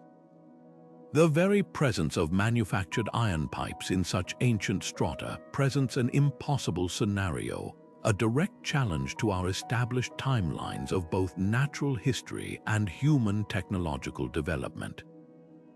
If they are indeed artificial and as old as the rock that encases them, they would necessitate a complete rewrite of the history of life on our planet, suggesting the existence of a highly advanced industrial civilization in the deep, deep past, a concept that verges on science fiction. The composition of the pipes only deepens the mystery. Laboratory analysis has shown they are primarily made of iron, but with significant amounts of silicon dioxide and calcium oxide. Interestingly, about 8% of the material could not be identified. Furthermore, the pipes exhibit a curious and highly unusual characteristic. They are more radioactive than the surrounding rock. This heightened radioactivity is a bizarre and troubling detail that doesn't easily fit into any simple explanation, whether natural or artificial. It suggests a process or a material source that is foreign to the natural geology of the area, adding another layer of profound strangeness to an already inscrutable puzzle. Faced with such an anomaly, scientists have diligently searched for a natural explanation, and several plausible theories have been put forward. One leading hypothesis is that these are not pipes at all, but the fossilized casts of ancient tree roots. In a process known as fulgurization, mineral-rich water can percolate through the organic material of a root system, eventually replacing the plant matter with iron-bearing minerals like hematite. Over millions of years, the root itself decays, leaving behind a perfect tubular mineral cast that looks unnervingly like a man-made pipe. This process is a known geological phenomenon and could account for the branched pipe-like structures found in the area. The radioactivity could be explained by the specific mineral composition of the groundwater that formed them, perhaps leaching trace radioactive elements from surrounding deposits. However, proponents of the artificial origin theory point to features that seem to challenge the tree root explanation. Some of the pipes are arranged in strikingly linear and angular patterns that don't resemble the typical, more chaotic spread of a root system. The precise placement near what appears to be a man-made cave is also cited as evidence of intelligent design. The most compelling argument for human craftsmanship comes from a reported discovery by a team from a Chinese smelting group who allegedly found tree ring-like growth patterns inside one of the pipes, a feature that would be consistent with a cast, not a forged metal tube. Yet the debate rages on, fueled by the site's remoteness and the limited amount of peer-reviewed, conclusive scientific study conducted there. The Bagong pipes ultimately stand as a powerful Rorschach test for how we interpret the unknown. They challenge the boundaries between geology and archaeology, forcing us to confront the limits of our own categorization. Are we seeing a spectacular and rare natural wonder that our pattern-seeking brains insist on interpreting as artificial? Or are we looking at the crumbling, mineralized evidence of a lost chapter in Earth's history, a truth so radical that it remains buried not just in rock, but in the fringes of scientific acceptance? Whether a fascinating quirk of nature or a ghost from a forgotten age, they serve as a humbling reminder that our planet still holds secrets that defy easy explanation, secrets that whisper of stories we have not yet learned how to read.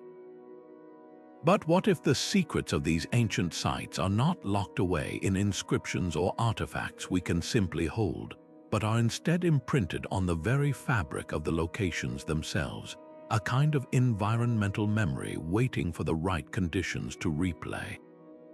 This brings us to one of the most fascinating and speculative ideas to emerge from the fringes of archaeology and physics, the stone tape theory. Imagine for a moment that the intense emotions and events of the past don't simply vanish into thin air. Instead, this theory proposes that they could be recorded, almost like a video onto magnetic tape, within the molecular structure of certain materials, particularly stone and ceramic. The concept suggests that during moments of high stress, trauma, or powerful emotional energy, a psychic impression could somehow be transferred into the crystalline lattice of a rock or the fired clay of a brick, preserving a snapshot of that event indefinitely. Then, under specific, often unknown conditions, perhaps a particular combination of atmospheric pressure, humidity, or even the psychic sensitivity of a witness, this recorded energy could be triggered, playing back the stored event as a haunting, a ghostly apparition, or a disembodied sound. The theory, which gained popularity in the 1970s, borrows its name from the era's dominant recording technology, magnetic tape, and offers a radical, quasi-scientific explanation for many paranormal phenomena, particularly residual hauntings. These are the types of ghostly encounters that seem more like a recording on a loop than an intelligent interaction. The apparition of a soldier forever marching down a castle corridor, the sound of weeping in an ancient bedroom, the echoes of a battle replaying on an old field. Proponents of the idea argue that this isn't about souls or spirits, but about physics we don't yet fully understand. They point to the piezoelectric properties of certain minerals like quartz, which is abundant in granite and sandstone. Piezoelectricity is a well-documented phenomenon where a material generates an electric charge in response to applied mechanical stress. The theory speculates that during a traumatic event, the intense energy could stress the stone, creating a complex electromagnetic field that somehow encodes the event's information. This recorded tape could then be played back when a subsequent environmental change or a sensitive individual provides the right trigger, essentially turning an ancient wall into an accidental recording device. When applied to archaeology, the implications are staggering. It suggests that the great stone monuments we've explored, the towering walls of Sacsayhuamán, the haunting chambers of the Longyu caves, the silent rows of Karnak might not be empty shells. Instead, they could be vast libraries of recorded experience, saturated with the emotions, ceremonies, and daily lives of the people who built them.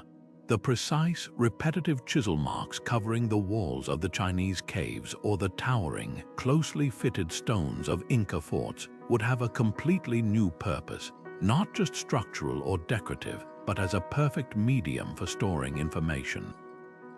The very act of construction, involving immense effort, focused intention, and likely ritualistic chanting or ceremony, could have been a perfect storm of energy for such a recording to take place. This idea challenges us to reconsider these sites not as silent ruins, but as active, energetic repositories, potentially holding recordings of initiation rites, construction techniques, or pivotal historical moments that we could, in theory, one day learn to decode and play back. Of course, the stone tape theory remains firmly in the realm of speculation and is roundly dismissed by mainstream science. Critics rightly point out that there is no known mechanism in physics that allows for the encoding of complex sensory information like sight and sound into the atomic structure of stone in this way. The theory is often criticized for being a convenient metaphor rather than a testable scientific hypothesis, a way to explain mysterious phenomena without invoking the supernatural, but without providing any concrete evidence or reproducible experiments. It leans heavily on analogy rather than empirical data. Furthermore, it doesn't explain why only some traumatic events would be recorded while the vast majority are not, or why these playbacks are perceived only by certain individuals. From a scientific perspective, these experiences are more likely explained by psychological factors like suggestibility, environmental infrasound that can affect the human brain, or simple pareidolia, the tendency to interpret random patterns as significant. Yet, despite its lack of scientific credence, the theory's enduring power lies in the profound questions it raises about the nature of time, memory, and consciousness. It challenges the linear, progressive view of history by suggesting that the past might not be a closed book, but a recording that can be accessed under the right conditions with the right player. It blurs the line between the objective, physical world and the subjective realm of human experience, proposing that emotion and event can leave a tangible, physical residue on our environment.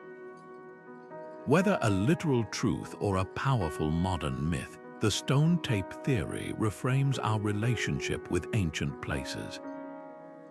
It encourages us to approach them not just as archaeologists seeking objects, but as potential witnesses, to be open to the atmosphere and the feeling of a place, and to consider that some mysteries are not meant to be dug up but felt, a lingering echo in the stone, waiting for a receptive ear to listen. Now, as we shift from the theoretical to the tangible, we encounter an object that is both intimately small and cosmically mysterious, a puzzle made of fired clay that has resisted every single attempt to solve it.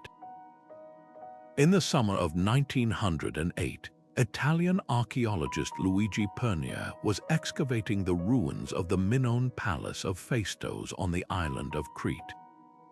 As his team carefully sifted through the ashes and debris of an ancient basement room, likely destroyed by an earthquake around 1700 BCE, they uncovered something utterly unique. It wasn't a piece of shattered pottery or a broken statue. It was a small, disc-shaped tablet of baked clay about 6 inches in diameter, and its surface was unlike anything ever found before or since. Both sides were covered in a spiral of meticulously stamped, tiny symbols, a sequence of beautiful, intricate pictures that seemed to tell a story or convey a message in a language and a writing system that has been completely lost to history. This is the Phaistos disc, and it remains one of archaeology's most perfect and enduring enigmas. The immediate and most captivating feature of the disc is its production method. This isn't handwriting. The 45 distinct symbols, including figures like a walking man, a plumed head, a ship, a bee, and a cat's head, were each created using a separate seal or punch pressed into the soft clay before it was fired. This is a form of movable type printing, a technology that would not appear again for over 3,000 years with the invention of the Gutenberg press in the 15th century. This fact alone is staggering. It suggests the message on the disc was considered important enough to be, in a sense, mass-produced. Perhaps it was meant to be copied and distributed, or perhaps this was the standard way this particular script was written. But here's the maddening part. We have no other examples, not a single other artifact, clay fragment, or inscription using this set of stamped symbols has ever been found anywhere in the world. The Phaistos disc is a complete and total isolate. It's as if someone found a single, beautifully printed page from an unknown book, and then we discovered that the printing press that made it, the language it's written in, and the entire culture that read it had vanished without a single other trace. This isolation is the core of the mystery and the reason it has defied decipherment for over a century. Normally, linguists and cryptographers use a few key methods to crack an ancient code. They look for a Rosetta Stone scenario where the same text is written in a known language and an unknown one. They analyze the frequency of symbols to identify vowels and consonants. They look for patterns and repetitions that might indicate grammatical structure. The Phaistos disc offers tantalizing hints of these things. The text is arranged in clearly divided groups, like words, and some sequences repeat, suggesting it could be a poetic or religious text, but without any other examples for comparison. Every theory is built on a foundation of sand. Is the spiral meant to be read from the outside in or the inside out? Are the tiny lines incised between the symbol separators, or are they punctuation? Is this even a true writing system representing spoken language, or is it a more limited system of symbols, like a heraldic code or a set of magical sigils? Without a second sample, we have no way to check our work, and every proposed translation is ultimately just an educated guess. this hasn't stopped a torrent of attempts, each more creative than the last. Over the decades, the disk has been deciphered as a prayer to a mother goddess, a narrative of the founding of the Minoan Navy, a list of soldiers, a calendar, an ancient board game, and even an early geometric theorem. One researcher proposed it was a document from the lost city of Atlantis. The sheer variety of these translations, many of which are mutually exclusive, reveals more about our own desires than it does about the disk's true meaning. We see a ship and imagine a great voyage. We see a plumed head and think of a king or a god. We are, in a very real way, projecting our own stories onto these silent symbols. The disk has become a blank screen onto which we project our fantasies about the past. So where does this leave us? The most likely explanation, though perhaps the least satisfying, is that the Phaistos disk is a rare cult object, perhaps a unique liturgical text for a specific religious ceremony that was confined to the palace of Phaistos. Its stamped construction might have been a way to ensure ritual purity and accuracy in the inscription, making it a one-of-a-kind sacred artifact rather than an example of a common technology. Its destruction in the earthquake would then have severed its meaning from the world forever. Yet its very existence forces a profound and humbling acknowledgement. The Minoans, a civilization we know from their beautiful frescoes and sprawling palaces, were clearly more complex than the archaeological record can show. The disk is a stark reminder that a single artifact can hint at entire lost worlds of knowledge, innovation, and communication that have left no other evidence behind.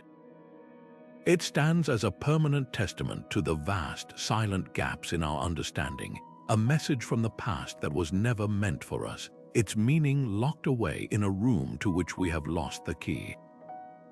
Moving from the stamped symbols of the Phaistos disk, we encounter an artifact that holds not a linguistic code, but a human one, a mysterious image that has become the ultimate nexus of faith, science, and history.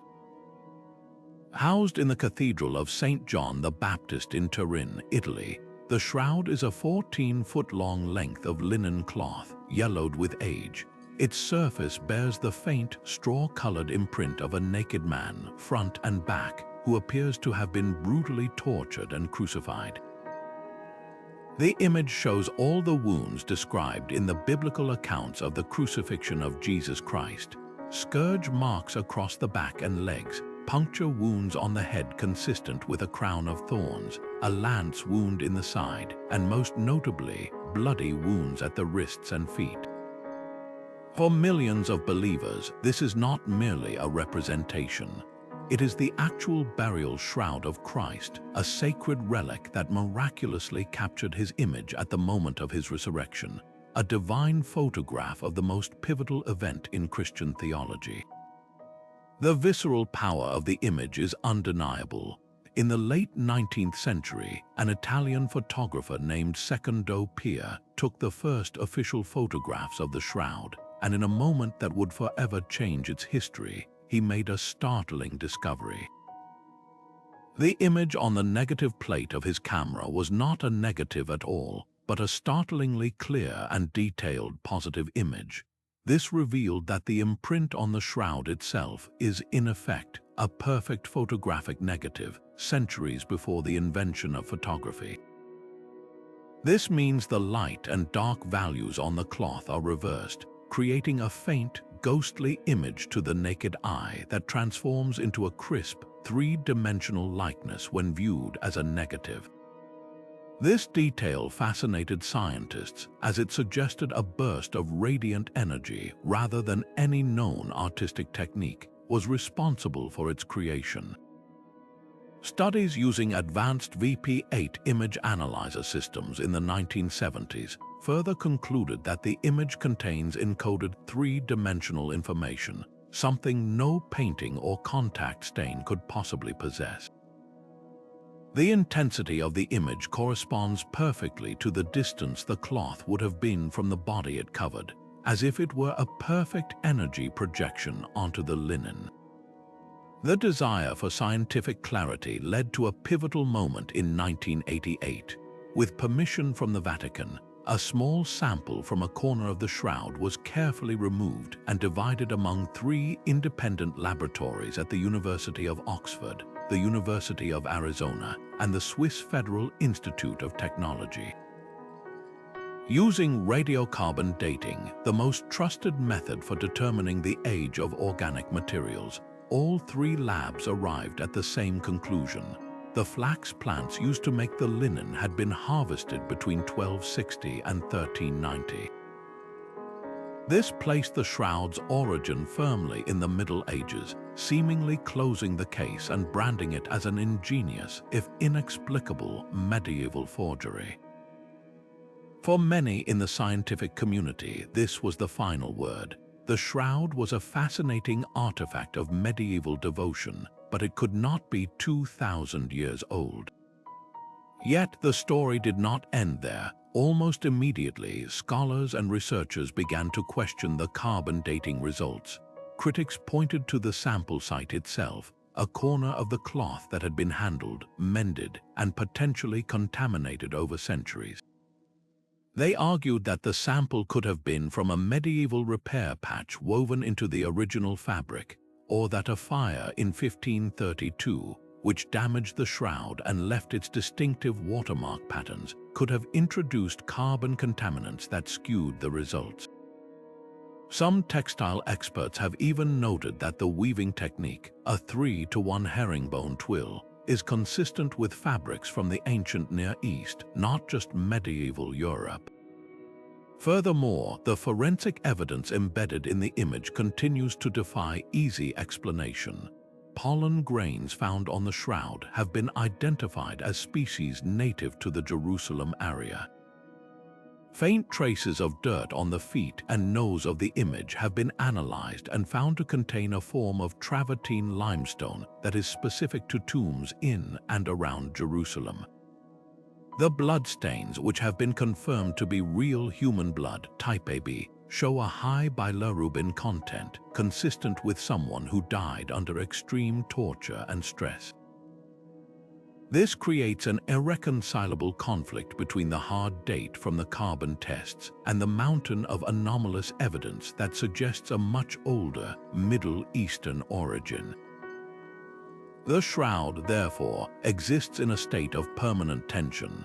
It challenges the faithful to reconcile their beliefs with scientific skepticism, and it challenges scientists to explain how a medieval artist could have created such a perfect negative image with 3-dimensional properties using only 14th century technology and materials that we still cannot replicate today.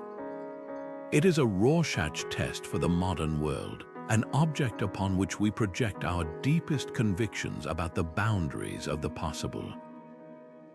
Whether the ultimate product of divine intervention or human genius, the Shroud of Turin remains an unparalleled historical puzzle, a silent witness that refuses to surrender all its secrets, forever suspended between the tangible world of evidence and the intangible realm of faith.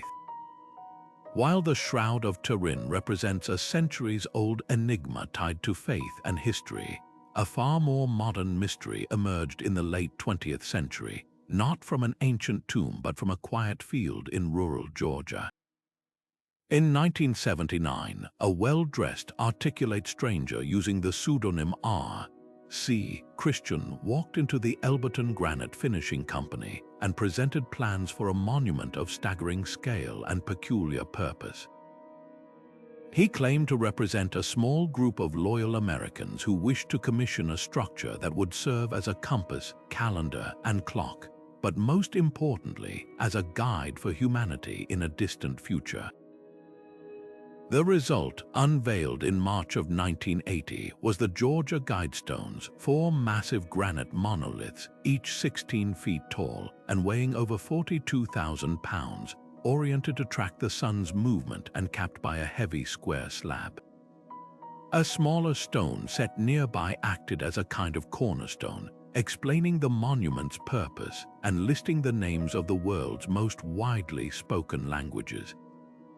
But it was the message carved into the stones, repeated in 8 different languages including English, Spanish, Russian, and Arabic, that sent a ripple of fascination, speculation, and fear across the globe. The guidance offered was a 10-point manifesto for rebuilding civilization in the wake of an apocalyptic catastrophe. The commandments were stark, pragmatic, and for many, deeply unsettling. They called for maintaining the global human population under 500 million in perpetual balance with nature, a number that would require a cataclysmic reduction from our current billions. They advocated for wisely guiding reproduction, improving fitness and diversity. They instructed humanity to unite under a new, common language. They called for ruling passion, faith, tradition, and all things with tempered reason. They demanded protecting people and nations with fair laws and just courts, letting all nations rule internally while resolving external disputes in a world court, avoiding petty laws and useless officials, balancing personal rights with social duties, prizing truth, beauty, and love while seeking harmony with the infinite, and perhaps most ominously, being not a cancer on the earth but leaving room for nature. The tone was cold, rational, and utterly detached, reading less like a hopeful vision and more like a clinical instruction manual for a post-apocalyptic world. This anonymous origin and the grim, utilitarian message immediately ignited a firestorm of speculation. Who was R.C. Christian? The name was quickly recognized as a nod to the legendary founder of the Rosicrucian order, a 17th-century esoteric society, suggesting the sponsors were deeply versed in occult history and symbolism.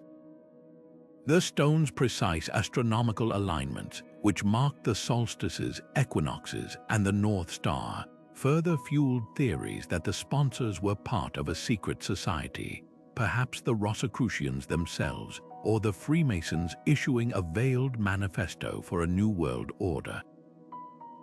The demographic directive to reduce the population was the most controversial point, seen by many as a thinly veiled endorsement of eugenics or a depopulation agenda, making the Guidestones a flashpoint for libertarian, survivalist, and Christian fundamentalist groups who saw it as a monument to globalist, anti-humanist ideals. For decades, it became a pilgrimage site for both those who saw it as a profound warning and those who viewed it as a sinister threat. A modern-day Stonehenge built not by ancient druids but by an anonymous cabal with a mysterious plan for humanity's future. The true power of the Georgia Guidestones, however, lay in how it challenged the very idea of mystery in the modern age. We are accustomed to ancient artifacts being shrouded in questions. We accept that we may never know why the pyramids were built or who carved the Sphinx, but the Guidestones were different. They were erected in 1980, in an era of detailed records, photographs, and bureaucracy.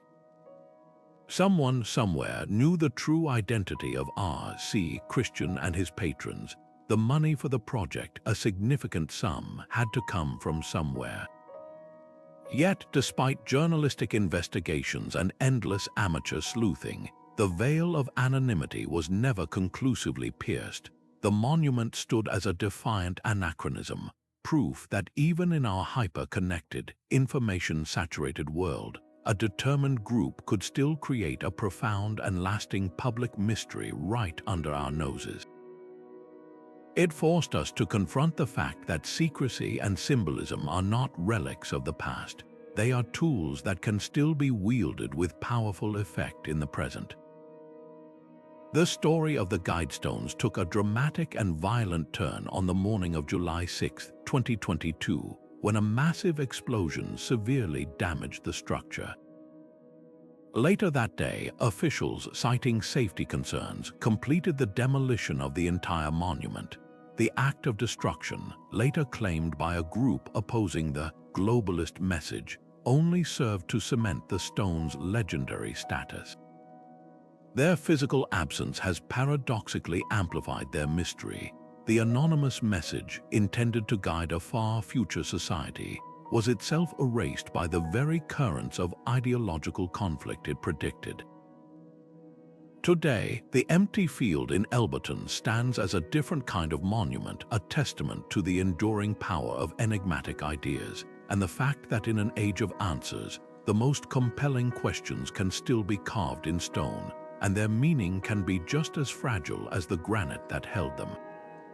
Isolated in the vast expanse of the Pacific Ocean, Easter Island is a place defined by its monumental mysteries, from the iconic stone moai that guard its shores to the tragic story of its ecological and cultural collapse.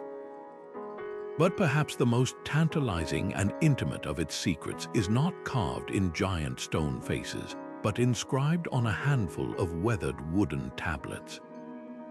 This is the Rongorongo script, a unique and utterly baffling system of glyphs that stands as one of the world's last great undeciphered scripts, a silent whisper from a culture that many assumed was isolated and simple.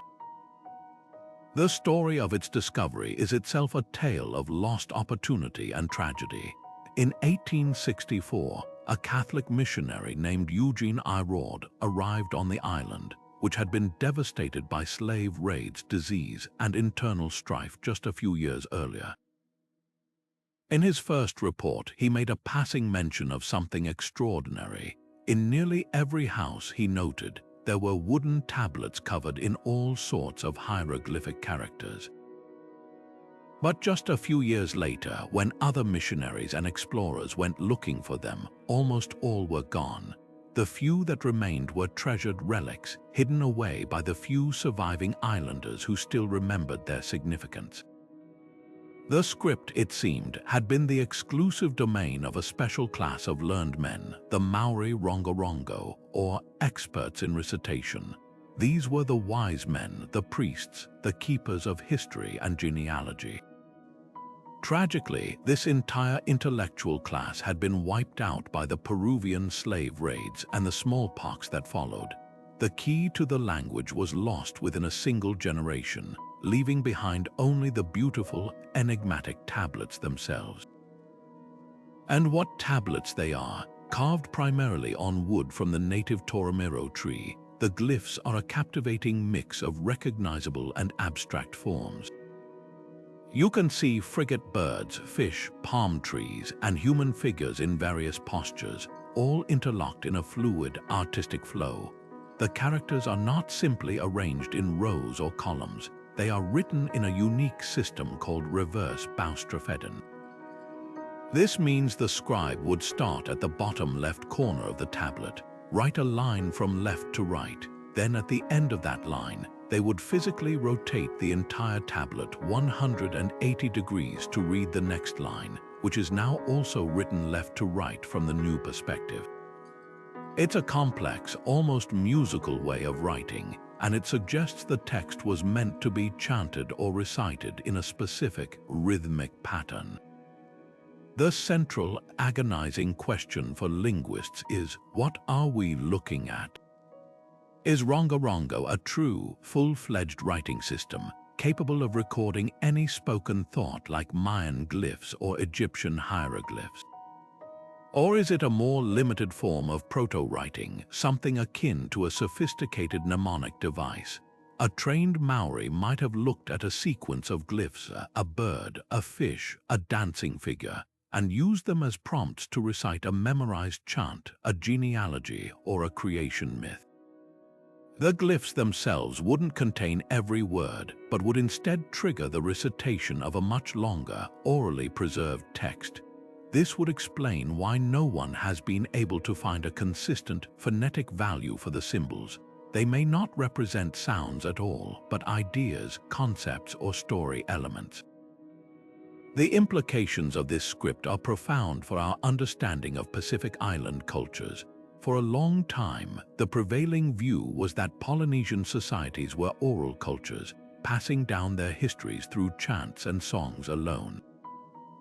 The existence of Rongorongo, even if it is proto-writing, completely shatters that assumption. It reveals the Rapa Nui not as simple islanders, but as intellectuals and scribes who developed a complex, formalized system for recording knowledge. It places them in a rarefied group of cultures that invented writing independently. The fact that this script appears fully formed, with no obvious precursors on the island, leads to an even more startling possibility.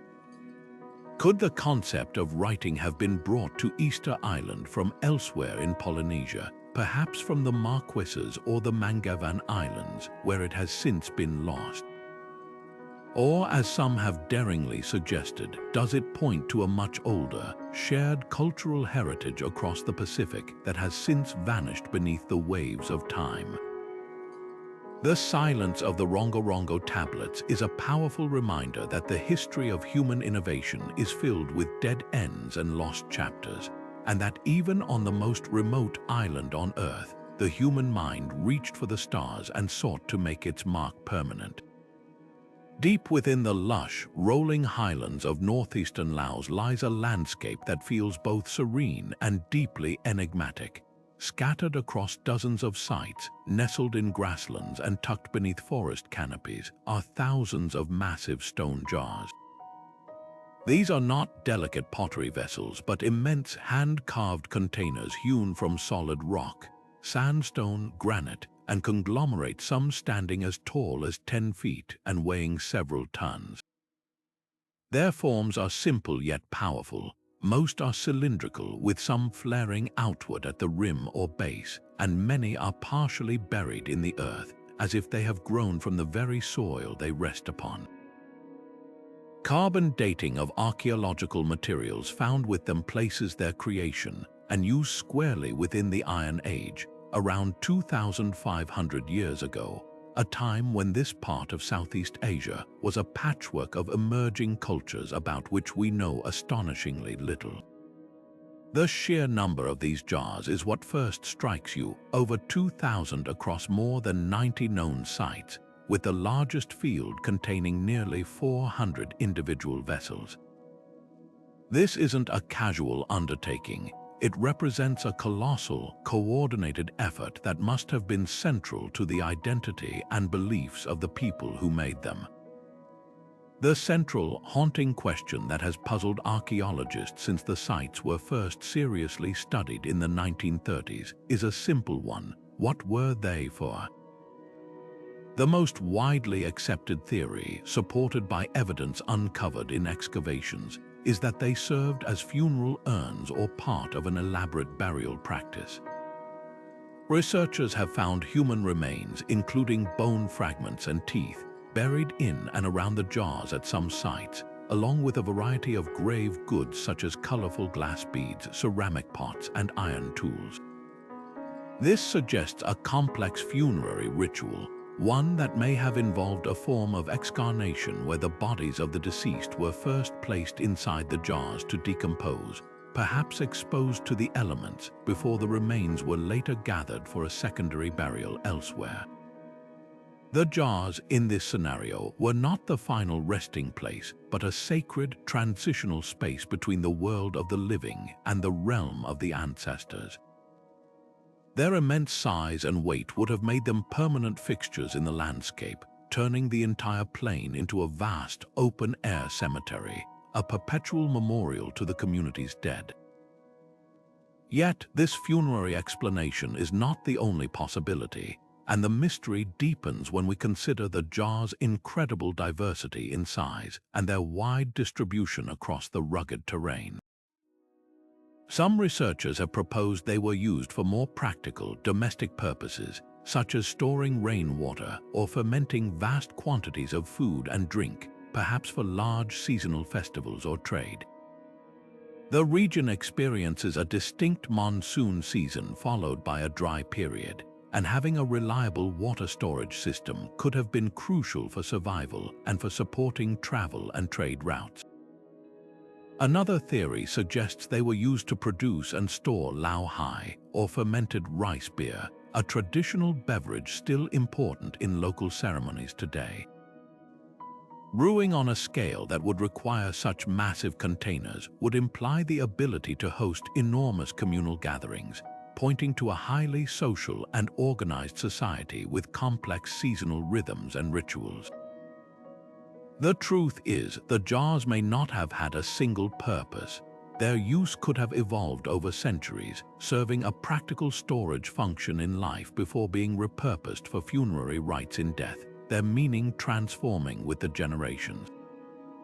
The mystery of the jars is compounded by the puzzle of their creation and transport. Where did the stone come from, and how were these multi-ton behemoths moved across such difficult, mountainous terrain? Geological analysis has shown that most of the jars were not made from local bedrock. The sandstone and granite had to be quarried from outcrops several kilometers away. This implies a sophisticated operation, skilled stoneworkers identifying suitable material, quarrying it using iron tools and techniques we can only guess at, and then shaping the rough blocks into their elegant, symmetrical forms. The most daunting task of all would have been the transport, without wheels, without draft animals, and on a landscape of steep slopes and dense vegetation. Moving a 10-ton jar even a single mile would have been a Herculean communal effort. The most likely method involved a system of ropes, log rollers, and immense human labor, with hundreds of people working in coordinated teams to inch each jar into its chosen position. This level of organization speaks to a society with a powerful central authority or a deeply unified cultural purpose, a society capable of marshalling its resources for projects that would benefit the entire community and leave a legacy for centuries to come. Tragically, exploring these sites and unlocking their secrets has been perilously slow and fraught with unique danger. The Xiên Quang province, where the main jar sites are located, was the most heavily bombed region of Laos during the Vietnam War. For nearly a decade, American forces carpet-bombed the area in a failed attempt to disrupt North Vietnamese supply lines, leaving the landscape littered with millions of unexploded ordnances. To this day, vast sections of the jar sites remain strictly off-limits, cordoned off by teams of demoners who painstakingly clear a few square meters at a time. This deadly legacy has ironically acted as a preservation order, preventing looting and large-scale development, but it has also severely hampered archaeological research. Every excavation is a careful, nerve-wracking partnership between archaeologists and bomb disposal experts. Each new discovery, each shard of pottery or fragment of bone, is literally unearthed from a field of hidden dangers, a stark reminder that the mysteries of the past are sometimes guarded by the grim realities of more recent history. The Plain of Jars, therefore, stands as a dual monument, a silent, stone testament to an ancient, mysterious culture, and a somber memorial to the tragic conflicts of the modern era, its secrets still waiting patiently in the earth for the day they can be safely recovered and finally understood.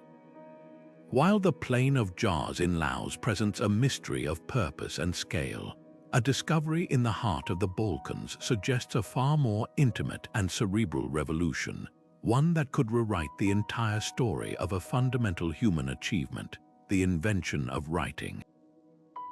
In 1961, at an archaeological site in the small Romanian village of Tartaria, a team led by Nicolae Vlasa made an electrifying find.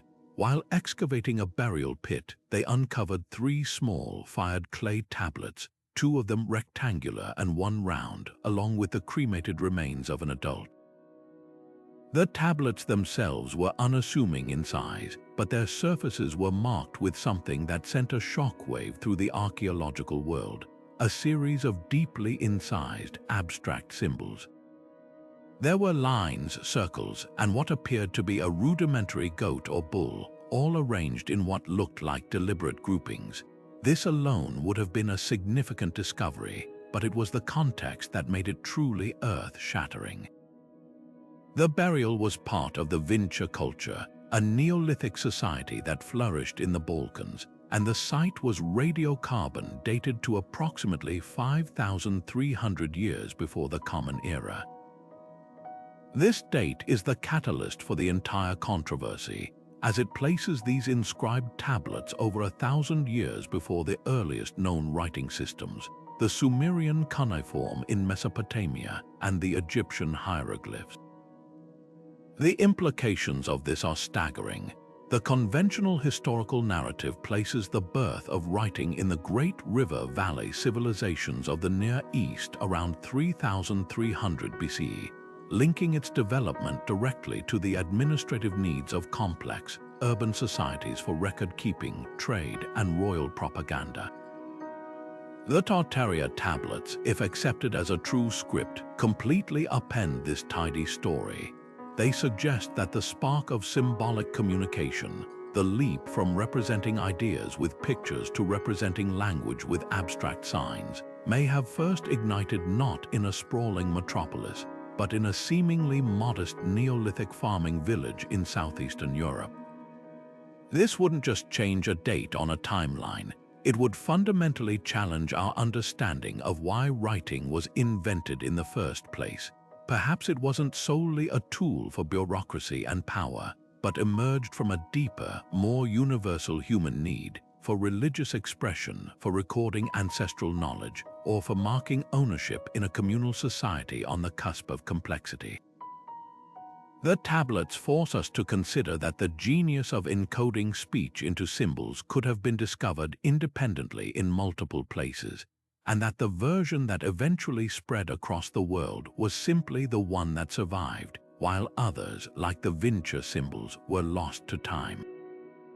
Of course, a claim this revolutionary is met with intense and understandable skepticism from the mainstream archaeological community. The primary counter-argument is that the symbols on the tablets are not writing at all, but rather a form of proto-writing. They could be potter's marks, ownership symbols, religious sigils, or a system of clan identifiers, a sophisticated and meaningful system of communication, but one that falls short of a full script capable of recording the full complexity of a spoken language. Critics point out that the sample size is vanishingly small. We have only 3 tablets with a very limited set of symbols, making it statistically impossible to perform the kind of linguistic analysis that could confirm it as a true writing system.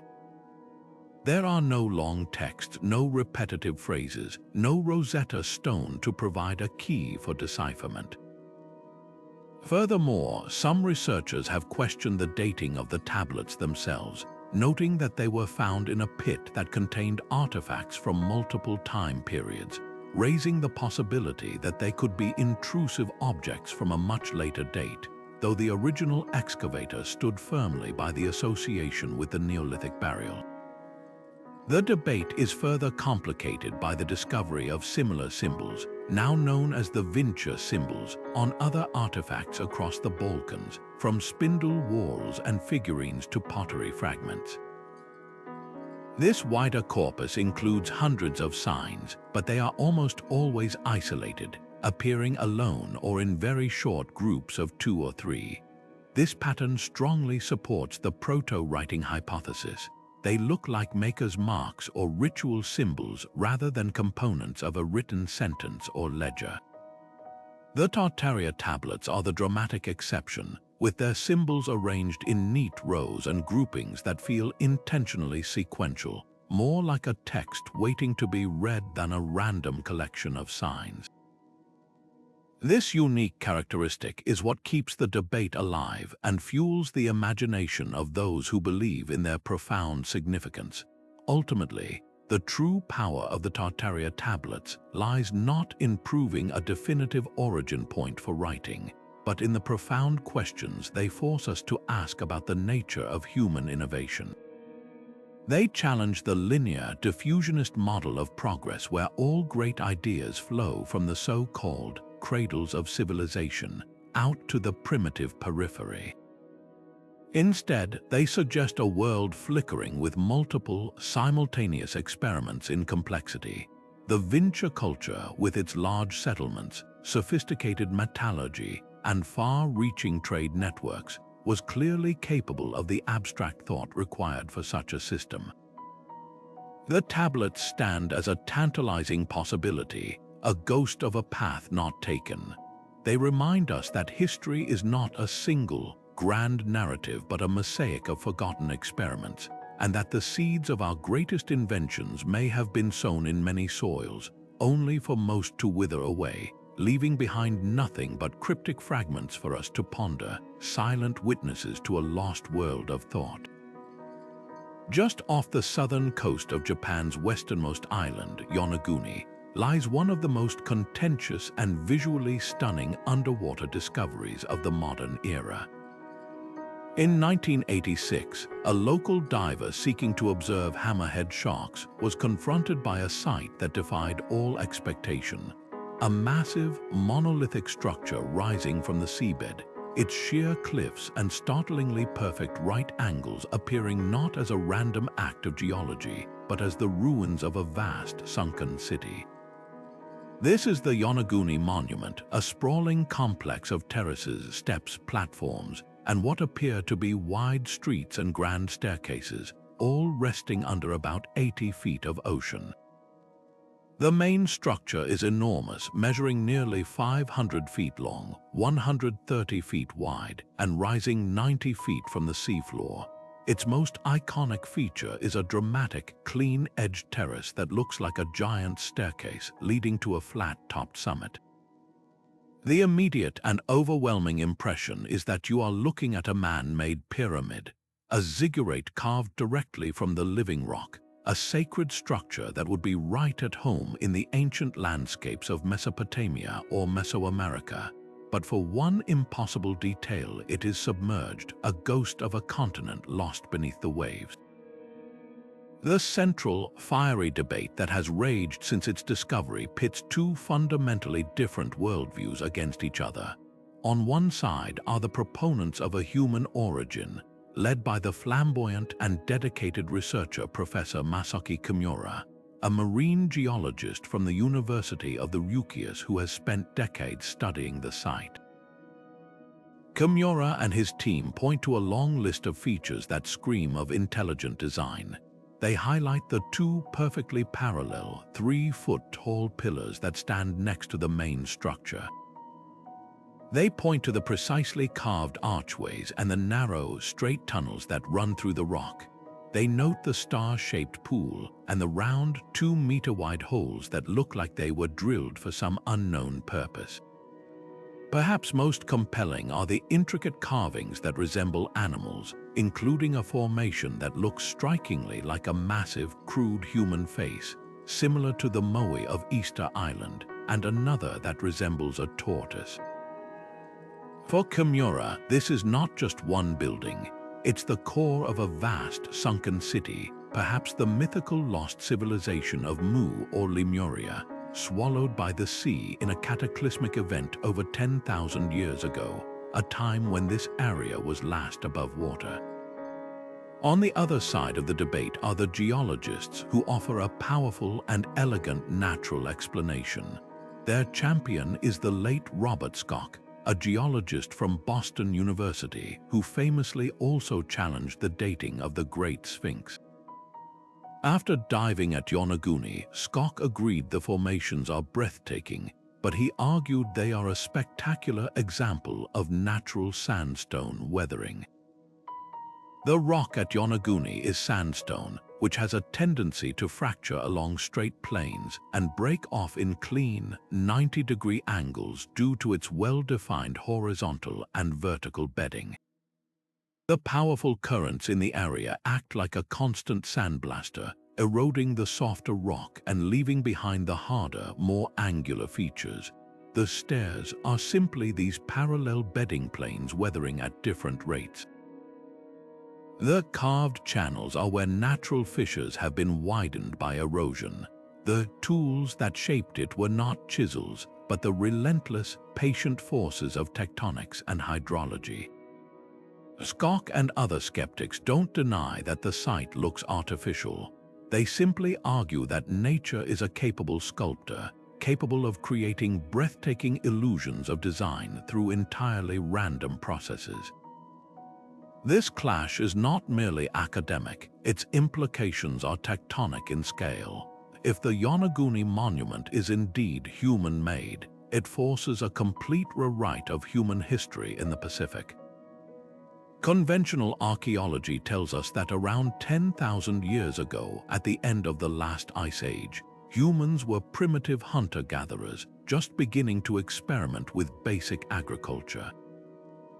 The idea that a culture in this region was capable of the sophisticated quarrying, engineering, and architectural planning required to build such a massive structure is utterly paradigm-shattering.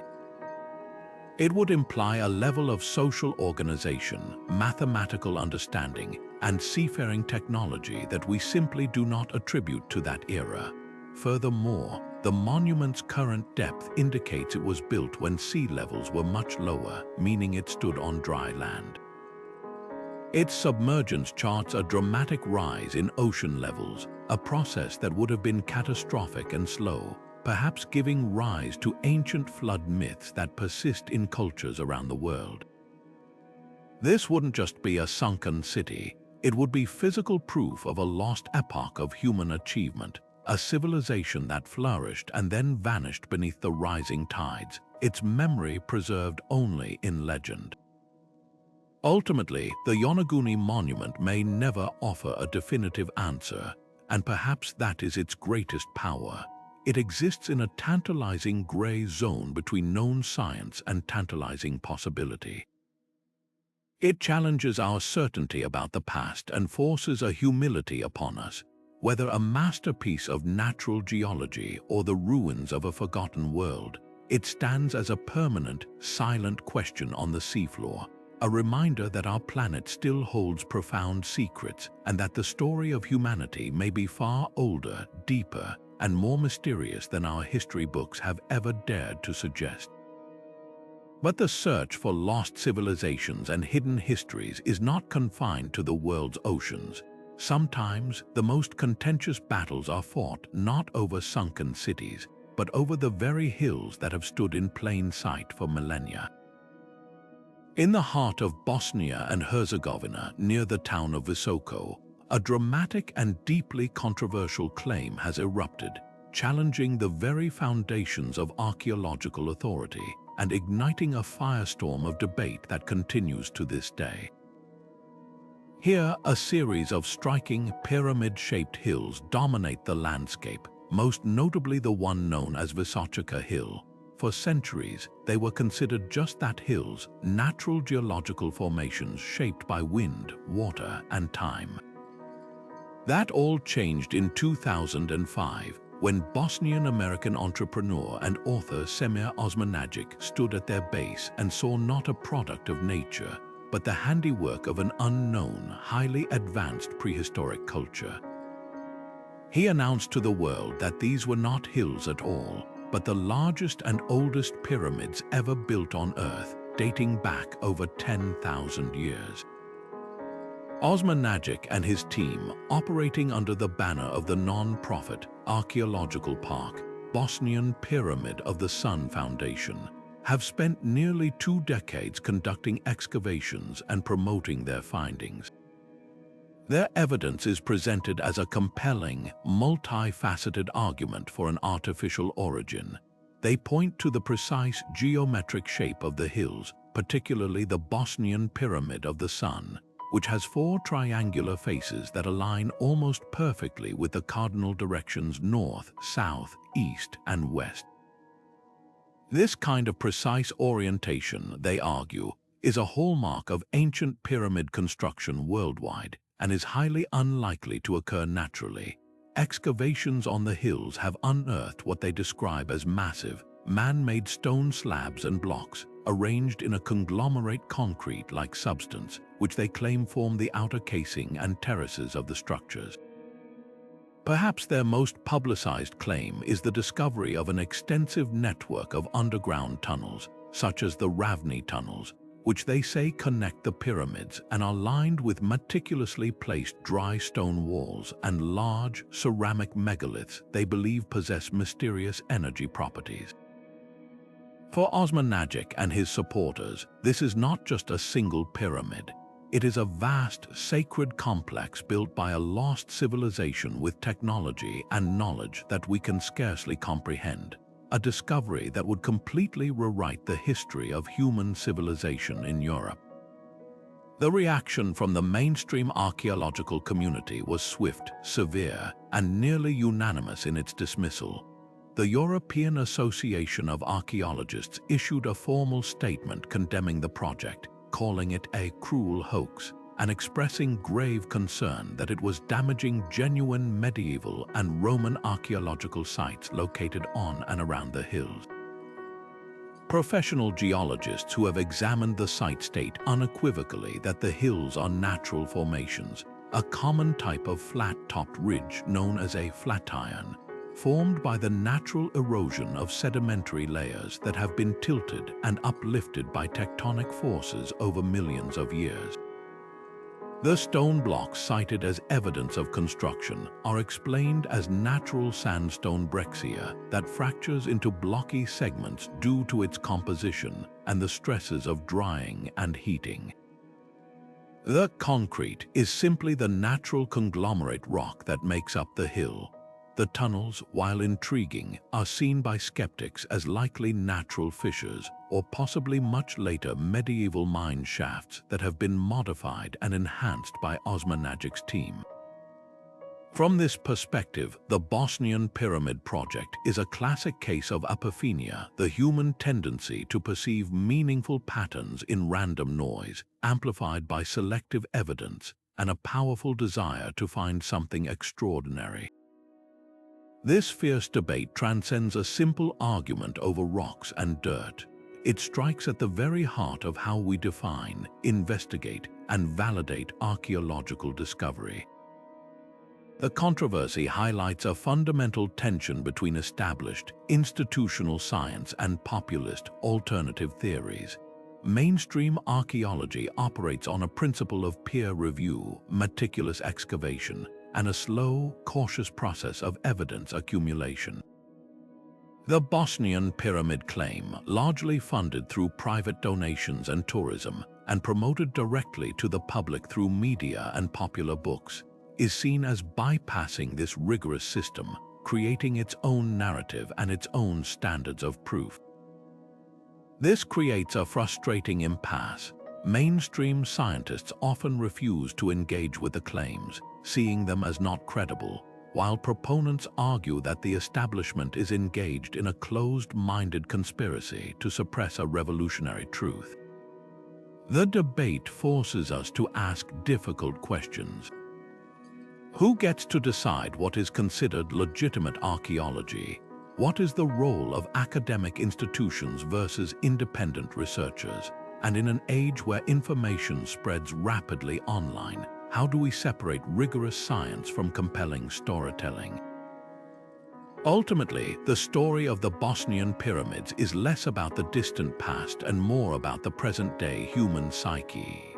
For the town of Visoko, the project has been an undeniable economic boon, attracting hundreds of thousands of tourists and bringing international attention and revenue to a region still recovering from the Bosnian War. For many visitors, the site holds a powerful spiritual allure, a place of supposed ancient energy and mystery that offers a sense of wonder and connection that traditional museums often cannot.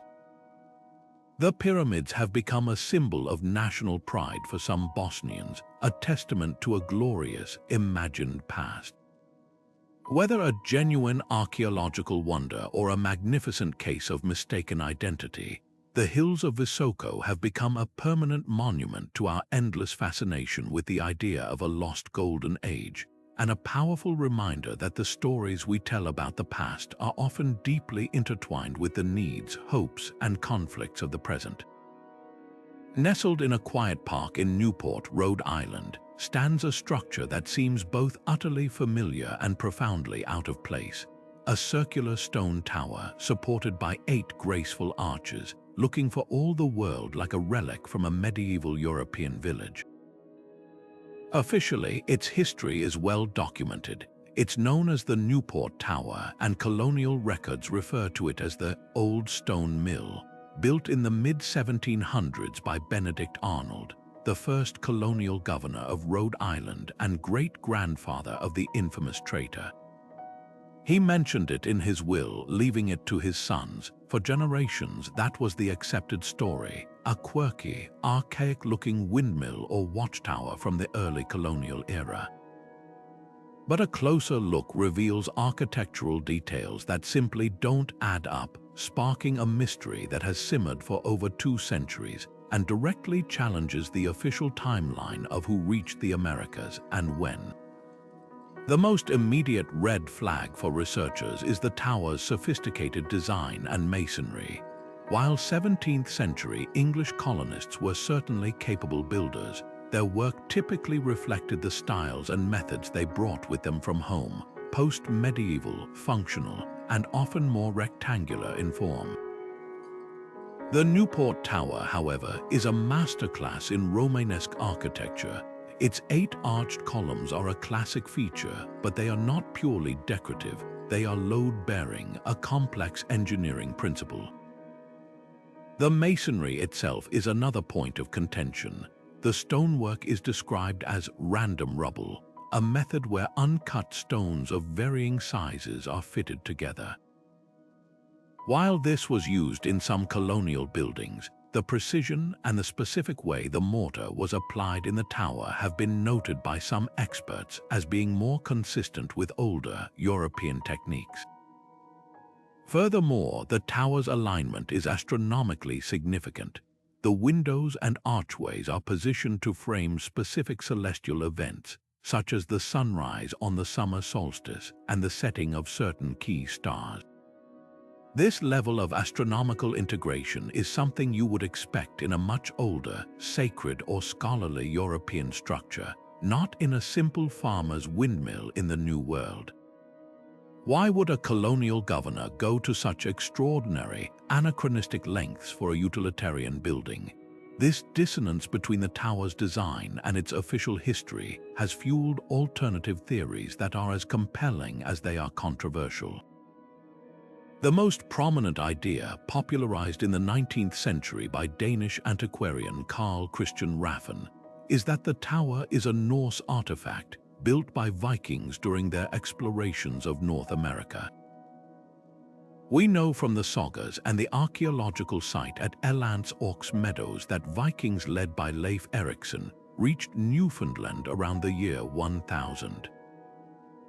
Proponents of this theory argue that they could have sailed further south, and the Newport Tower, with its striking resemblance to medieval round churches found in Scandinavia, particularly the one in Orfair, Scotland, could be proof of this expanded presence. Another, even more tantalizing theory links the tower to the Knights Templar.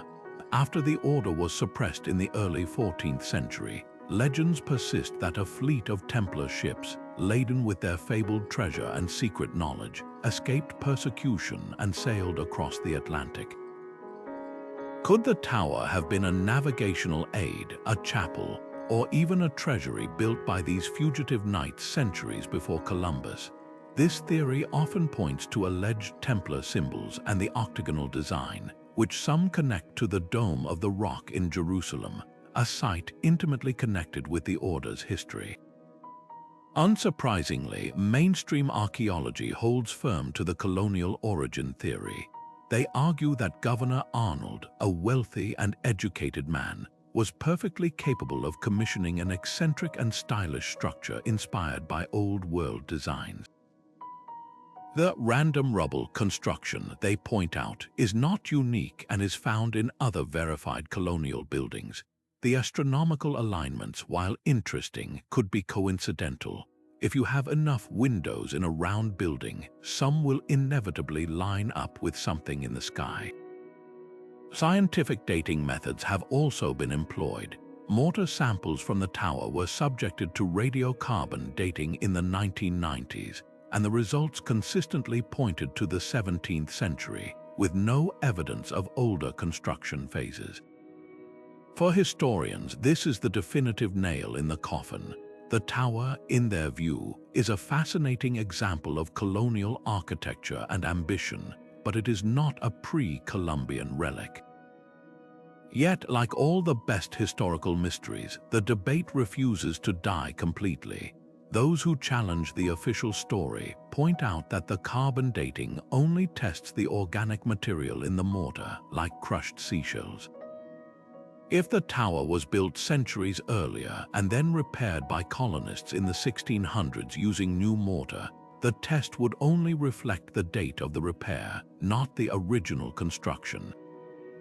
This possibility keeps the door open for speculation. The Newport Tower, therefore, is more than just a building. It is a physical embodiment of historical ambiguity. It represents the tantalizing gap between the clean, documented narrative of history and the messy, incomplete reality of the archaeological record.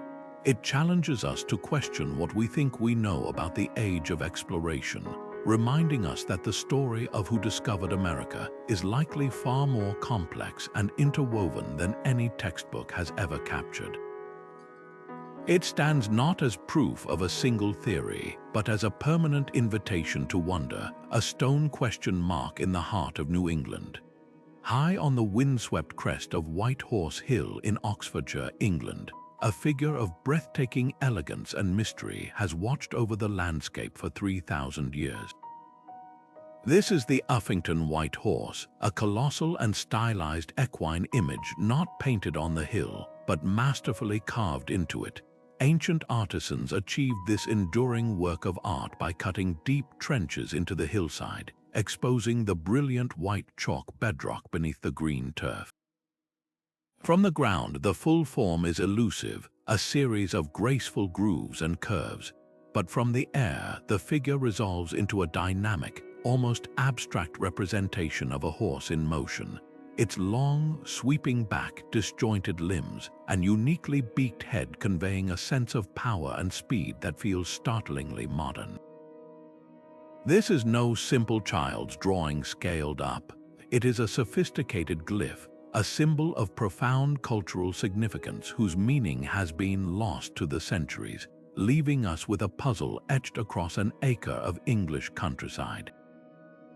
The most immediate question that arises when standing before this ancient marvel is not just why it was made, but how its creators achieved such a precise and enduring form without the ability to ever see their work in its entirety. The people of the late Bronze Age who constructed this geoglyph around 1,000 years before the Common Era possessed no hot air balloons, no drones, and no detailed maps. Their view was limited to what they could see from the surrounding hills. This implies a level of sophisticated surveying and geometric planning that forces us to radically reconsider the capabilities of prehistoric British societies. The project would have required a master planner directing a large team of workers, using a system of stakes, ropes, and perhaps scaled models to transfer the complex design from a small template to the gigantic scale of the hillside. The trenches themselves, known as ripping, were dug to a depth of up to 3 feet and filled with packed chalk, which needed to be regularly maintained by local communities for centuries to prevent it from being overgrown. This wasn't a one-time act of vandalism on the landscape. It was a permanent communal commitment, a covenant between the people and the land that required generations of upkeep, suggesting the horse held an importance that was central to their identity and spirituality for an incredibly long time. So what was its purpose? Why dedicate such immense and sustained effort to an image that could only be fully appreciated by the gods or from a perspective no human could achieve? The most compelling theory is that the white horse was a territorial symbol, a giant badge of ownership and pride for a specific tribe or clan, perhaps the ancient equivalent of a national flag seen from the heavens. Its location on the Ridgeway, an ancient trackway that is one of the oldest roads in Britain, would have placed it at a major crossroads of trade and travel, making it a very public declaration of power and presence to anyone passing through the territory. Another fascinating possibility, supported by its alignment, is that it served an astronomical function. The horse's distinctive, beak-like head appears to point directly toward the sun during the spring equinox, and some researchers believe its form may correlate with the constellation we know as Draco the Dragon. This celestial connection could have woven the horse into the fabric of the cosmos, linking its image to the cycles of the seasons, the heavens, and perhaps even local mythology involving a sun chariot pulled by divine horses. This connection to myth leads us to the most enchanting and enduring legend associated with the site. Just a short distance from the White Horse lies Dragon Hill, a flat-topped mound where, according to local folklore, England's patron saint, St. George, slew the dragon. The story goes that where the dragon's blood spilled, no grass ever grows, and indeed, a bare patch of chalk can still be seen on the hill's summit. While the St. George narrative is a medieval addition, it likely co-opted a much older, pre-existing myth. It is tantalizing to consider that the white horse itself might not be a horse at all, but a symbolic representation of the very dragon slain on the hill below. The serpentine, flowing form of the figure and its beaked head could be interpreted as a draconic creature just as easily as an equine one.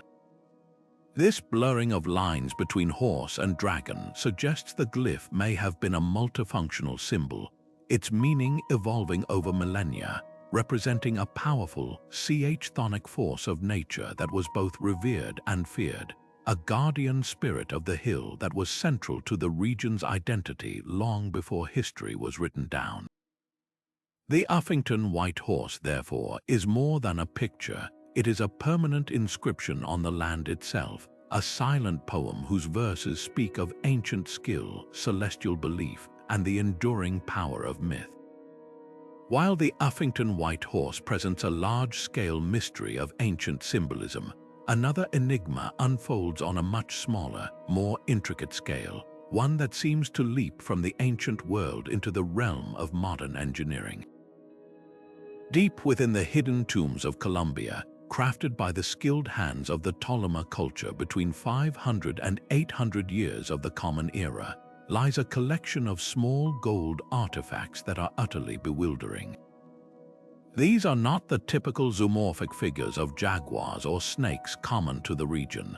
These objects, most measuring only 2 or 3 inches in length, feature a rigid, triangular delta wing shape, a distinct vertical tail fin, and in some cases, what appears to be a raised cockpit or fuselage canopy. To the modern eye, they bear a stunning, almost uncanny resemblance to modern fighter jets or delta-winged supersonic aircraft.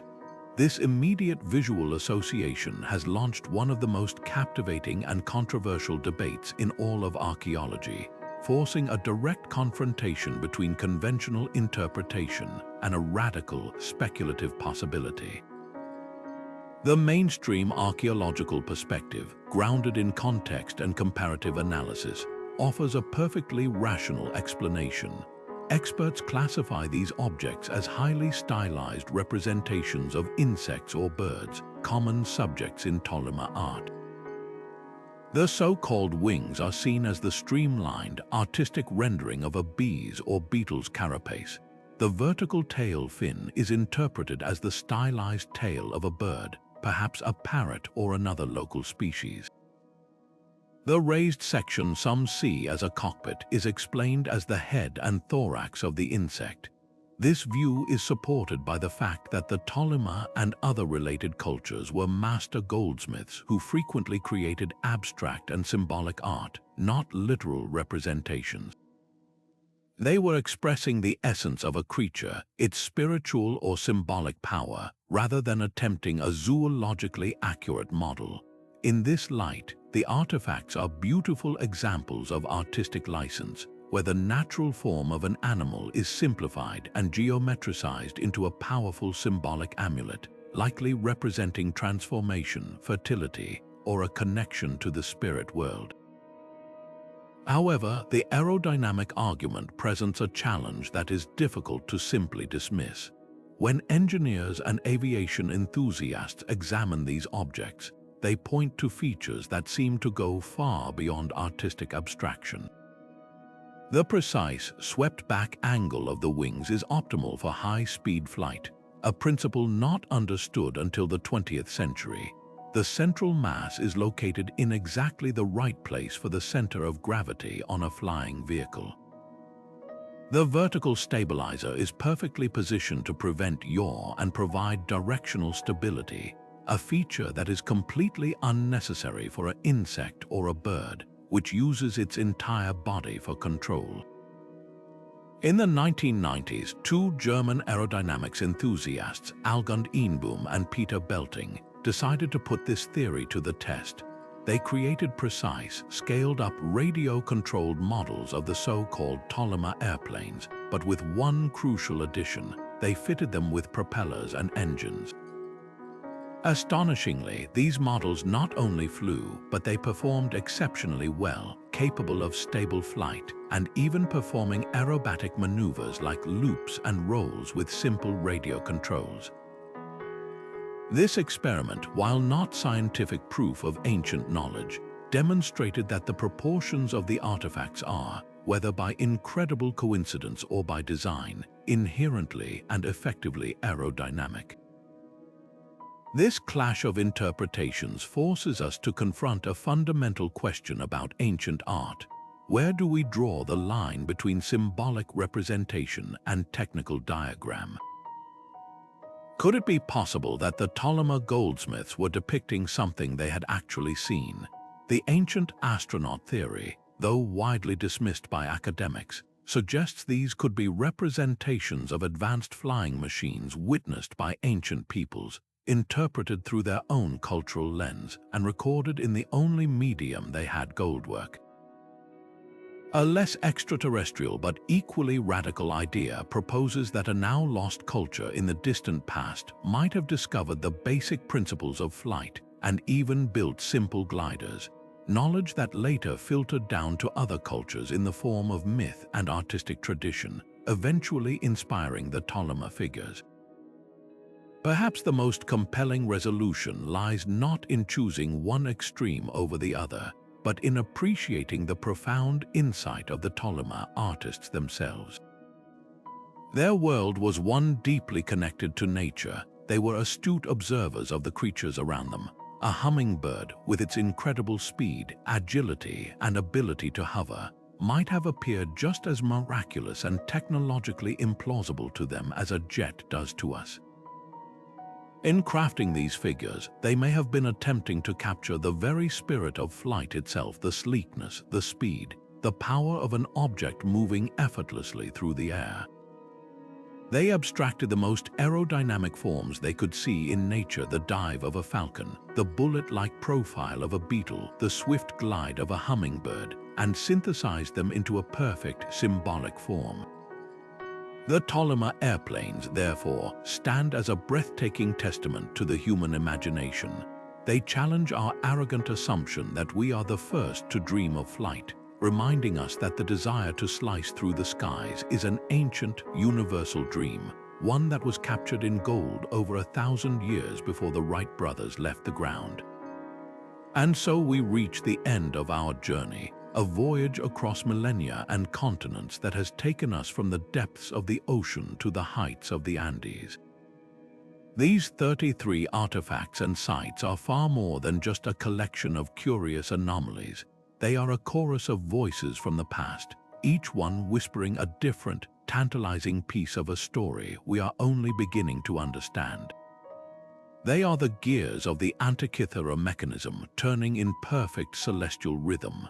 They are the impossible aerodynamic lines of the Saqqara Bird, frozen in a moment of flight.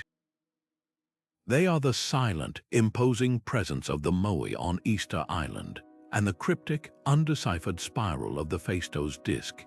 Each one, in its own unique way, stands as a defiant question mark against the timeline of history we thought we knew. What unites these incredible discoveries is not a single, shared secret, but a powerful, common theme: the breathtaking ingenuity and profound sophistication of our ancestors. We have been conditioned to think of human progress as a straight, upward line from simple hunter-gatherers to complex technological societies. But these artifacts suggest a different story, one of fits and starts, of golden ages of knowledge that were lost to time, and of brilliant innovations that arose independently in cultures separated by vast oceans. The precision of the Inca stonemasons at Sacsayhuamán, the astronomical genius behind the Nazca lines, the potential understanding of electricity in a simple clay pot in Baghdad, these are not the works of primitive peoples. They are the signatures of engineers, artists, and scientists whose names we will never know, but whose legacy is permanently etched into the earth and buried in its soil. This does not mean we must abandon science and embrace every fantastical theory. Healthy skepticism is the engine of true discovery. The true value of these mysteries is not in proving that aliens built the pyramids or that a forgotten super-civilization mapped the world. Their value lies in the questions they force us to ask. They compel us to re-examine our assumptions, to look closer at the evidence, and to remain humble in the face of all that we do not know. History is not a dusty, closed book sitting on a shelf. It is a living, breathing field of study, constantly being rewritten with every new excavation, every new technological advancement in dating and analysis, and every fresh perspective. The past is not a static thing, it is a conversation, and these artifacts are some of its most provocative statements. So what happens now? The conversation continues with you. We want to know which of these 33 mysteries captured your imagination the most. Was it the sheer, otherworldly complexity of the Antikythera Mechanism, a device that feels like it was lifted from a different timeline? Or did the haunting human mystery of the Shroud of Turin, suspended between faith and science, leave you pondering the most? Perhaps the simple, potent mystery of the Maine Penny, a single coin that rewrites the story of transatlantic contact, resonated with you. Head down to the comments and share your thoughts. Tell us which artifact you found most compelling and why. And if you want to join us as we continue to explore the world's greatest unsolved mysteries, from lost cities to unexplained phenomena, make sure you subscribe and hit that notification bell. The past is waiting to be rediscovered, and the next great mystery is just waiting for us to find it.